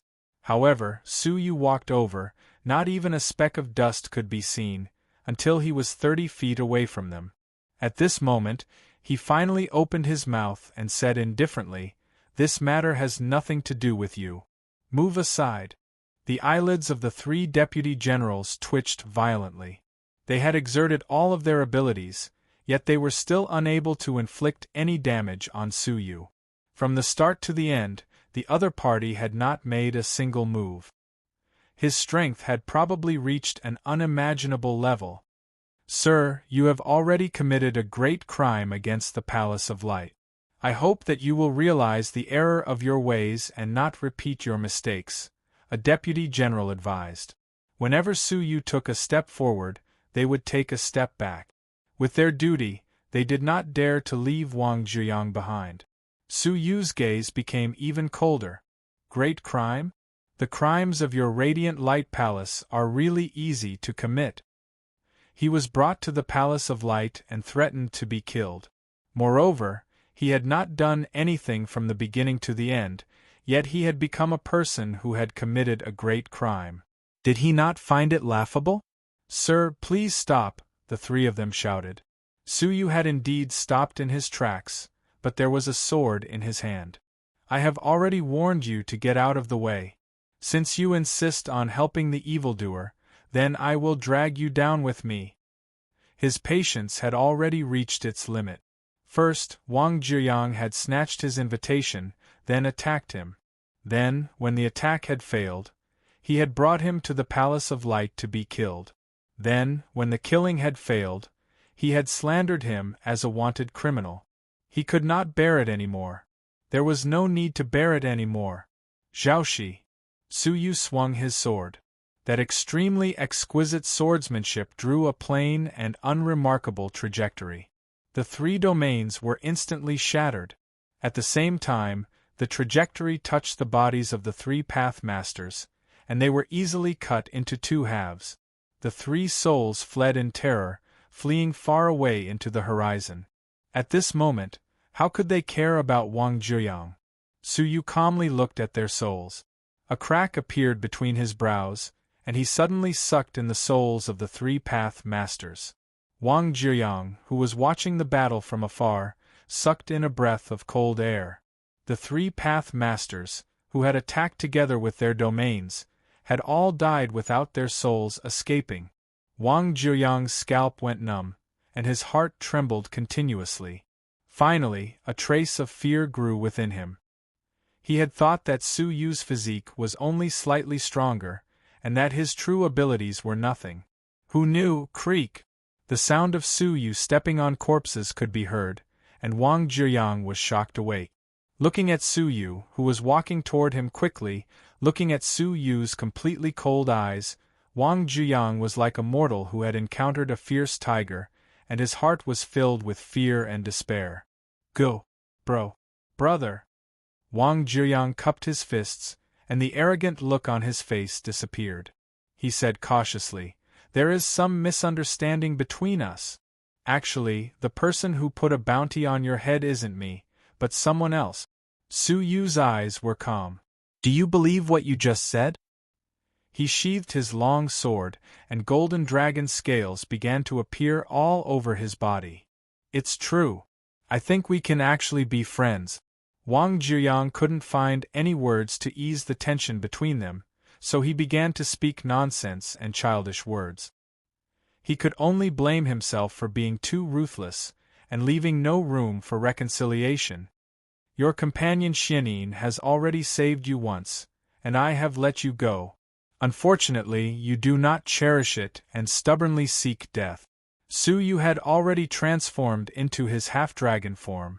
If that's the case, why shouldn't I fulfill your wish? His upper-tier heavenly dragon body emitted a strong aura, and Wang Jiuyang's heart finally collapsed, and he fled frantically. However, how could he escape from this? Su Yu took a step forward. It seemed like an ordinary step, but the entire space in front of him retreated backward.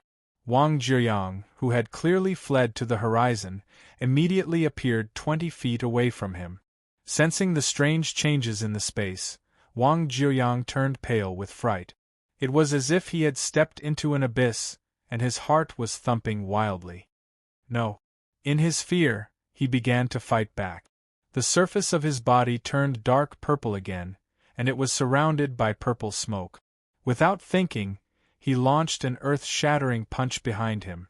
At the same time, it was laced with poison that could crush any strong man below the master of the family. But Su Yu had the body of a dragon, and his body contained the powerful bloodline of the dragon race. Ordinary poison could not harm his body at all. He reached out with his right hand, gently grabbed Wang Jiuyang's fist, and twisted it. With a cracking sound, his entire arm was completely dislocated. All of a sudden, Wang Jiuyang let out a heart-wrenching scream. Having lost an arm, he subconsciously touched the gourd at his waist, which was his life-saving item. But when his hand was empty, he realized that his previous reckless actions had already used up the precious gourd. You can't kill me. I am the light emissary of the Palace of Light, and I have a high position. If I die, you will be in endless trouble. Su Yu's eyes became more indifferent. I feel that if you don't die, I will be in even more trouble. With this narrow-minded person's heart, if he did not die, he would definitely do everything in his power to take revenge on Su Yu. When he finished speaking, the dragon claw mercilessly penetrated his chest, crushing his heart. At the same time, he hooked 2 fingers, took away his soul, and sealed it in his own space soul. After doing this, Su Yu had intended to leave immediately, not even bothering to collect the space storage device. It had been a long time since he had plundered the belongings of his enemies. But when he recalled the strange gourd, his heart moved, and he put away the space storage device. Looking around, Su Yu secretly analyzed. The border inspection of the Palace of Light would probably continue for some time, but not forever. There were many martial artists coming and going between the Sleepless Empire and the Palace of Light. 10 to 15 days was not a big deal, but if it took too long, it would definitely affect the normal martial and economic exchanges, as well as the relationship between the two countries. For a mere fugitive, he would not go to such lengths. Therefore, the maximum time for a wanted criminal was not more than a year. Looking at the dazzling crystals, Su Yu smirked. Since I rarely come, why not take a look at the Palace of Light? When he finished speaking, he flew toward the holy land of the Palace of Light, the holy city of light.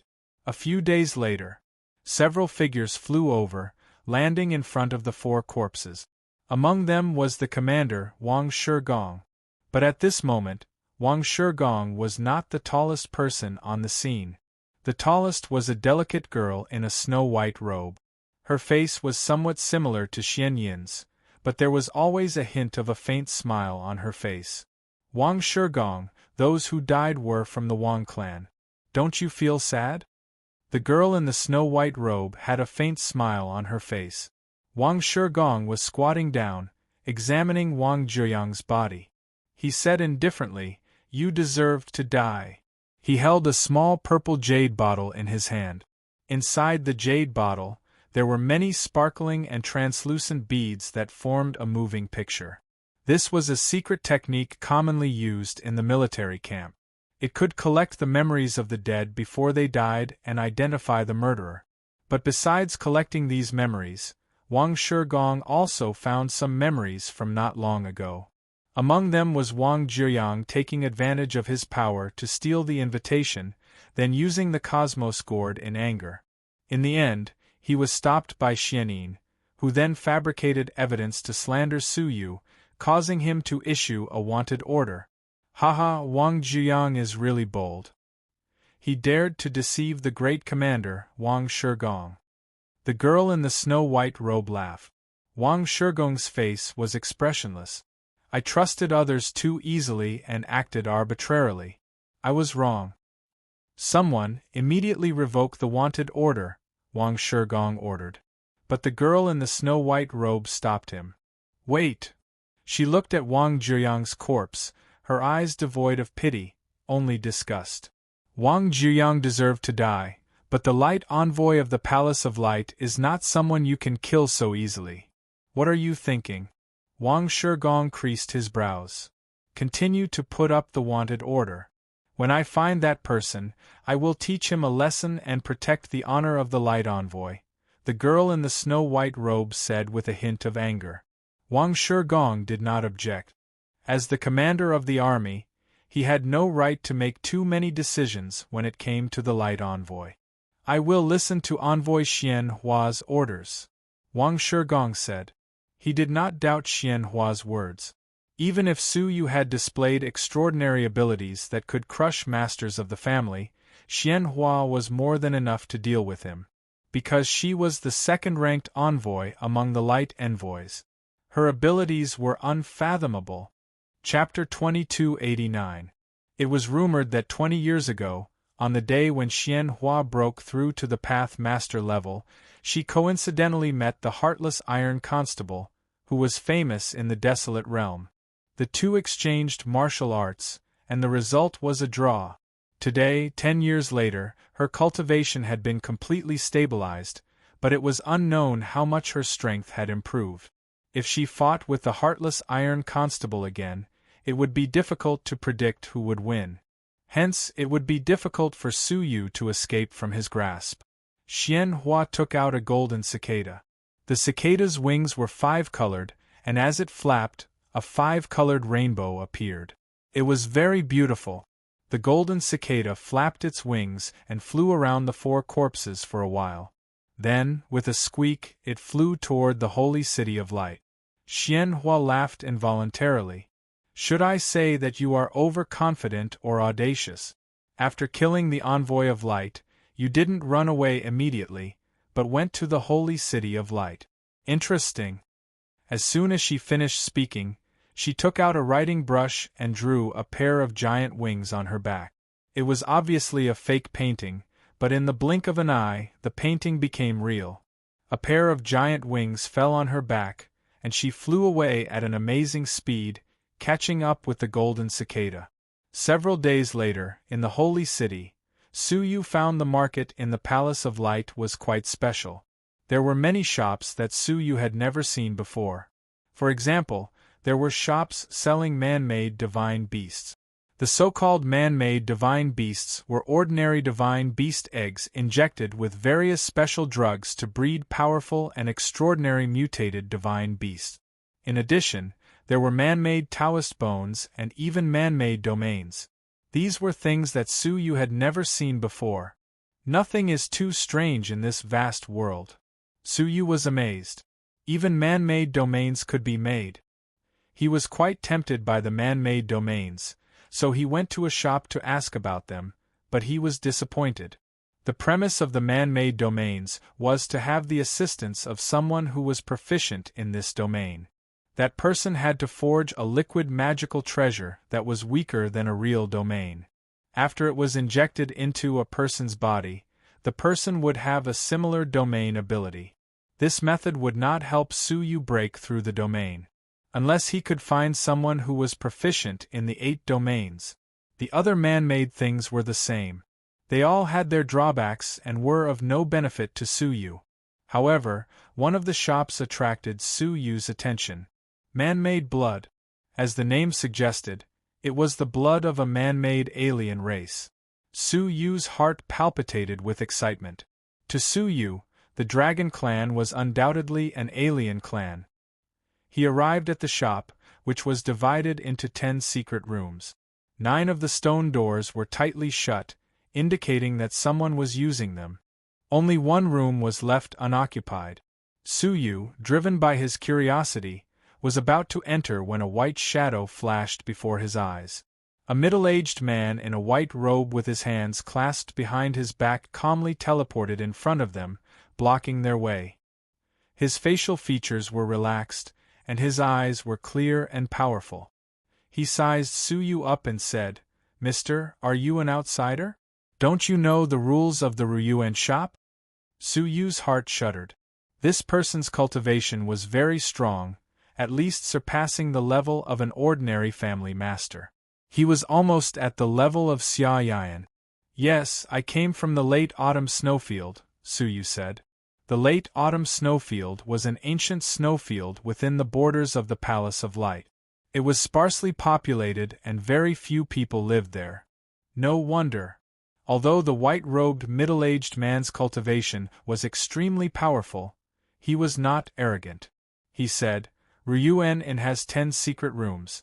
Only 9 of them are open to outsiders. The last one is only for special people." Since he was running a business, how could he leave a room unused? What makes a special person? Su Yu couldn't help but ask. The white-robed middle-aged man said, "It's very simple. Cultivate for 200 years, but reach the level of a path master.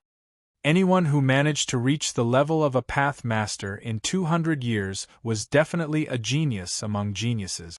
Only the flourishing 7-star civilizations could nurture a small number of such geniuses." He had set aside a secret room for these top-notch geniuses, which was a request of the Palace of Light. The top-notch geniuses enjoyed many privileges within the borders of the Palace of Light. This secret room was one of them.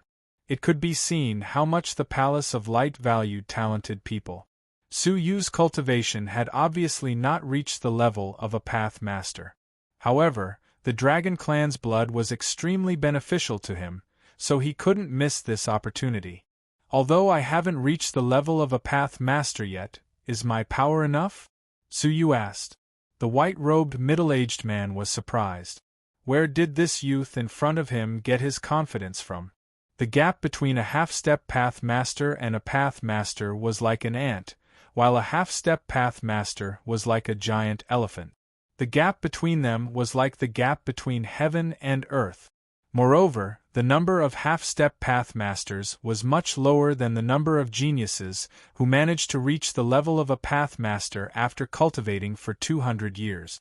At the very least, the Palace of Light had never produced a half-step path master who had reached the level of a path master. "Oh? Can you?" The white-robed middle-aged man chuckled, then reminded him, "The so-called power refers to one's physique, soul, cultivation techniques, and divine techniques. It doesn't include powerful treasures." He was implying that Su Yu might have misunderstood the definition of power. "I can," Su Yu said firmly. The white-robed middle-aged man was really surprised, and he wondered, can this youth really reach the level of a path master without relying on treasures? "Fine, but I need to test it first," the white-robed middle-aged man said after pondering for a moment. "How do I test it?" The white-robed middle-aged man pointed at himself. "I will stand here without moving. If you can make me take a step back, you will pass the test." With his terrifying cultivation, even an ordinary path master might not be able to make him take a step back if he didn't put up any resistance. Such a request was actually quite difficult to make. However, when Su Yu heard it, he relaxed a little. It was quite simple. His opponent's cultivation was only at the level of a family master, but Su Yu's physique was also much stronger than a family master's. If his opponent only defended and didn't attack, it would be easy to make him take a step back. "Fine, let's begin." The white-robed middle-aged man stood with his hands clasped behind his back. He didn't even activate a simple defensive barrier. He was prepared to block Su Yu's attack with his body. After all, he was just a trifling half-step pathmaster, so why would he need to defend himself? Su Yu pondered it for a moment, then decided to go all out. After all, his opponent was an expert who was far stronger than him, and it would be a pity if he let his guard down and missed this opportunity. Fine. Senior, be careful, Su Yu said slowly. Then, he released his cultivation. A wave of extremely pure desolation energy surged out like a tide. The white-robed middle-aged man nodded slowly. Your cultivation has reached perfection. Not bad. But, if that was all, how could it possibly shake him? Then, Su Yu also released his soul, which was close to the path realm. Your soul is 90% path realm, not bad. The white-robed middle-aged man was slightly disappointed. There wasn't anything special about this human youth, so it was impossible to force him to take a step back. After Su Yu revealed his two abilities, he strode forward like a bolt of lightning. His fists were tucked under his armpits, while his energy was contained. Senior, be careful. Su Yu warned him one last time before he punched his opponent's chest. Just as they were about to collide, Su Yu didn't hold back his physique any longer, and he turned into a golden half-dragon, erupting with a power that far surpassed a family master's. The white-robed middle-aged man, who didn't care at first, was slightly surprised when he saw Su Yu turn into a half-dragon. Delight appeared on his face as he said, "A half-dragon body? You really gave me a pleasant surprise." He secretly made up his mind that even if Su Yu couldn't force him to take a step back, he would still allow him to cultivate inside for a day for the sake of Su Yu's courage in challenging him. In an instant, he stretched out his arms and caught Su Yu's fists. He wanted to easily neutralize them, but when they came into contact, a terrifying power that could topple mountains and overturn the seas surged toward him. The white-robed middle-aged man's heart skipped a beat, and he immediately increased his strength in an attempt to push Su Yu's hands back. Unexpectedly, when he pushed, he was shocked to find that his strength was insignificant in front of Su Yu, and he couldn't block it at all. His arms were pushed back by Su Yu's fists, and they were about to hit his chest. How could the white-robed middle-aged man still dare to be arrogant?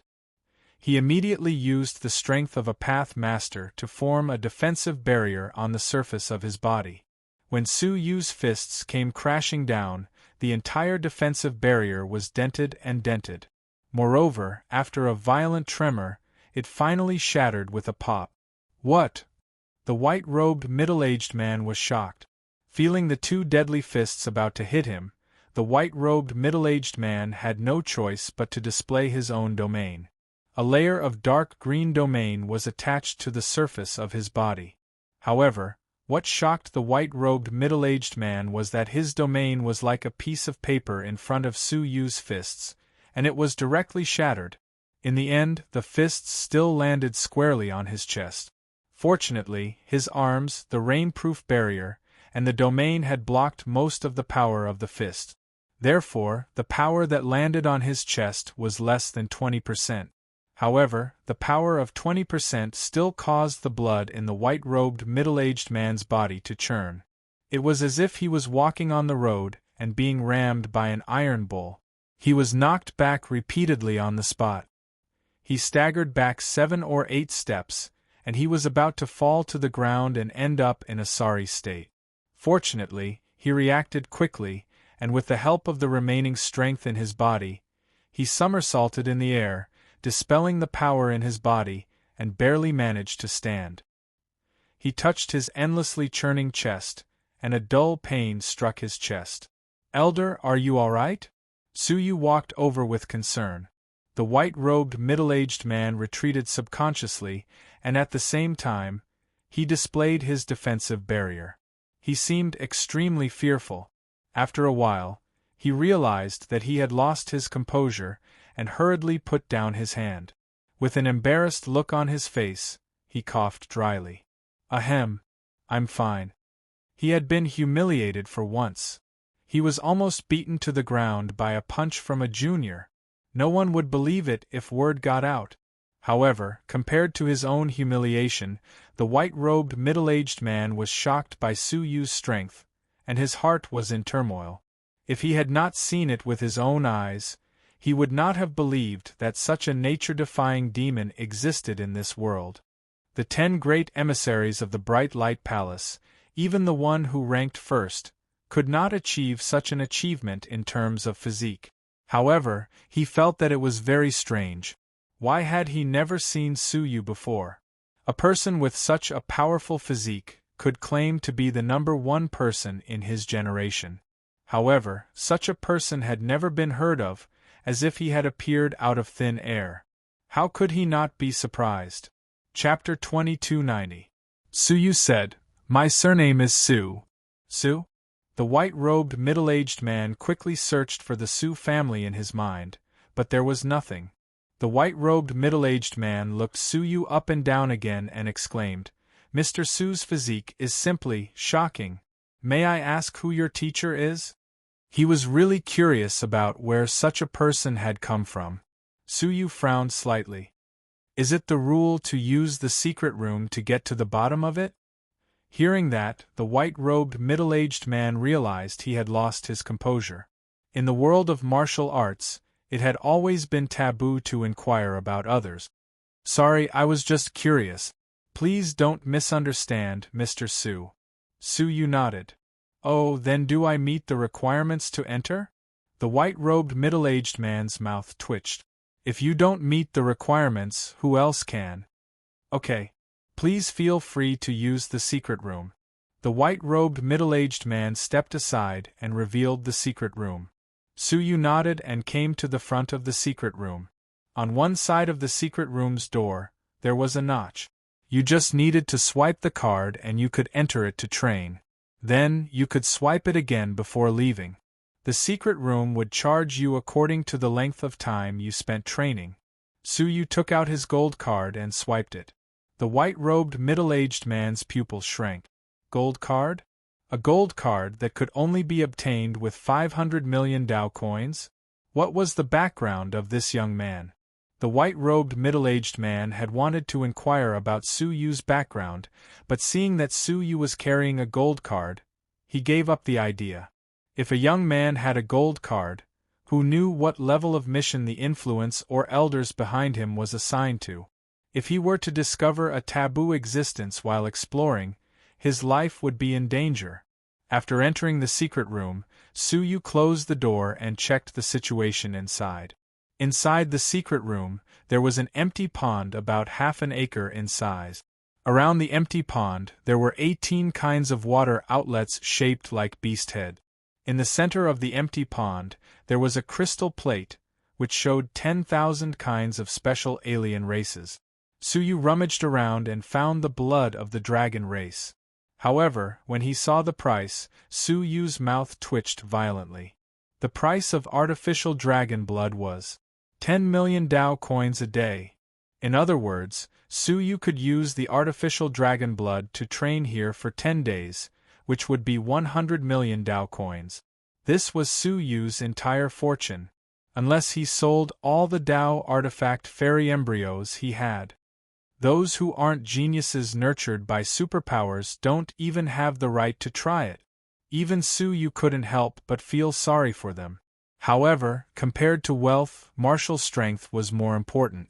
Just as he was about to choose the Dragon Clan's techniques, his arms suddenly felt hot. Shockingly, the 9 jade spiritual pearl had fluctuated. The little Kylan ignored the space restriction of the 9 jade spiritual pearl again and stuck its cute head out. "Wow, I think I can feel the treasure." Su Yu's eyes twitched. "Did you learn it from Xiao Dai? Wasn't Xiao Dai the only one who had the habit of coveting treasures?" Su Yu was you. Xiao Yu jumped. Dai, Kentucky Xiao Yu Su Yu, and King Su Yu thought. Su Yu thought. Su, and said. Su Yu, Su. And Su, he Su Yu and you, Su King, you, you. Su, in other words, it cost 100 million Dao coins a day. Su Yu's eyes almost popped out of their sockets. Why was Kylan's blood so expensive? But thinking about it carefully, in this world, dragons were common, but Qilins were uncommon. Su Yu had never heard of a second Kylan except the god Kylan of the Star River. Including Kylan, it was just a clone left behind by the god Kylan. Kylan's blood was not asking for 100 million Dao coins for no reason. 100 million Dao coins? Xiao Kylan's eyes widened. Is my blood so valuable? What do you think? Su Yu glared at it. Xiao Kylan shrank its neck and said, I'm telling you, don't even think about it. If you dare to sell my blood, I will run away from home. Su Yu smiled and pretended to be enlightened. Oh, I almost forgot. Xiao Kylan, you have been with me for so many years, eating and drinking from me. Isn't it time for you to repay me? Master wants to train here, but he is short of money. Why don't you sell a few bottles of your blood for money? Xiao Kylan trembled with anger. You are a beast. Ha ha! Su Yu laughed. He scratched the crystal with the golden card and touched the Kylan's blood. Suddenly, a large amount of purple Kylan's blood gushed into the pool from the 18 outlet. Xiao Kylan was stunned and looked at Su Yu in surprise. Su Yu chuckled. What are you waiting for? Time is money. Xiao Kylan came back to its senses. Its eyes were filled with tears. That was 100 million Dao coins. It did not expect Su Yu to choose the Kylan's blood, but, Master, I am so touched. Xiao Kylan rubbed its eyes. How can I repay you? Do you want to marry me? Su Yu looked at the form of Xiao Kylan and was speechless. Even if he wanted to, he could not bear to ask for it. There was a trace of shyness in the little Qilin's eyes as it said, If I break through to the Daolord realm, then I'll actually be able to transform into a human permanently. At that time, I won't resist anything you do to me, Master. Puff! Su Yu almost vomited blood. He kicked it into the pool. What nonsense are you talking about? Hurry up and cultivate. Su Yu had raised Xiao Kylan since it was a child. He had watched it grow from an egg to its current form. Even if it turned into a human, Su Yu would not have any improper thoughts about it. After falling into the pool, Xiao Kylan looked at Su Yu with deep gratitude. Then, it hurried to absorb the man-made Kylan's blood. The Kylan's blood entered its body through its pores and fused with the real Kylan's blood. The purity of the man-made Kylan's blood was not as good as the real Kylan's blood, but it still contained a trace of the real Kylan's blood. Therefore, as it absorbed the blood, Xiao Kylan's body underwent obvious changes. First of all, it became bigger, and the color of its scales became fiery red. A pair of purple crystalline eyes turned dark purple. The most important thing was that his cultivation was continuously rising. From the divine warrior level of heaven and earth, it ignored the bottleneck all the way to the half-step path master level. Then, it broke through the path master level. A pitch-black image appeared above its head. It was the realm. Su Yu's eyes were wide open. Did it break through? How could this be? Any living being that wanted to break through to become a Dao Lord had to undergo the transformation of their body, soul, and laws. However, after absorbing some of the Qilin's blood, the little Qilin skipped the Dao transformation stage and had a Dao body, Dao soul, and domain. His mind was at a loss. This was absolutely illogical. Was it the effect of the local blood? It shouldn't be. If the mutated blood here had the heaven-defying effect of allowing one to break through to become a Daoist lord, how could there only be 100 million Dao coins? They probably wouldn't sell it at all. Was it because of the little Qilin? Su Yu fell into deep thought. As one of the last 9 divine warriors of heaven and earth in the ancient god realm of 9 dragons, was the Kylan divine warrior really just a divine warrior of heaven and earth? He had long wondered why the divine emperor of heaven and earth, the divine emperor of heaven and earth, could give Zhan Wushuang a 4-piece set of emperor luck. He didn't think so before, but now that he was in the great beginning realm, He could feel that each piece of the Emperor's set was more terrifying than the last. He couldn't help but be confused. How could a mere divine Emperor of heaven and earth do something that not even a Dowlord could do? The little Qilin in front of him was behaving strangely as well. As the clone of the Qilin sovereign, he didn't even need to undergo Dao transformation to become a Dowlord. Moreover, his rank as a Dowlord was still rising. One day later, the Qilin blood in the whole pool was completely extracted, and the aura emitted by the little Qilin had reached the level of a family master. Su Yu wasn't the only one who was shocked. Even the little Qilin itself was so surprised that it couldn't close its mouth. I broke through to the level of a Dowlord? It ran up to Su Yu and kicked his thigh with its front hoof. Hiss! What are you doing? Even with Su Yu's strong physique, he was in so much pain that he gasped and glared at it. The little Qilin lifted its hoof and said, I'm trying to see if I'm dreaming. Well, it doesn't seem like it.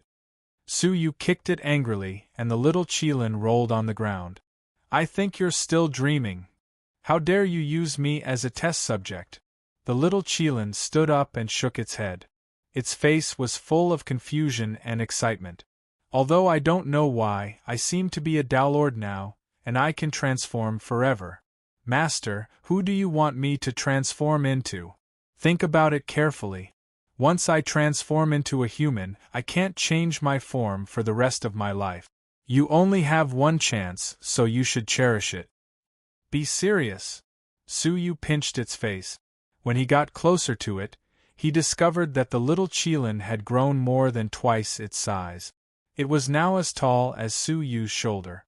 Its skin was extremely hard, and even a Dao artifact might not be able to harm it.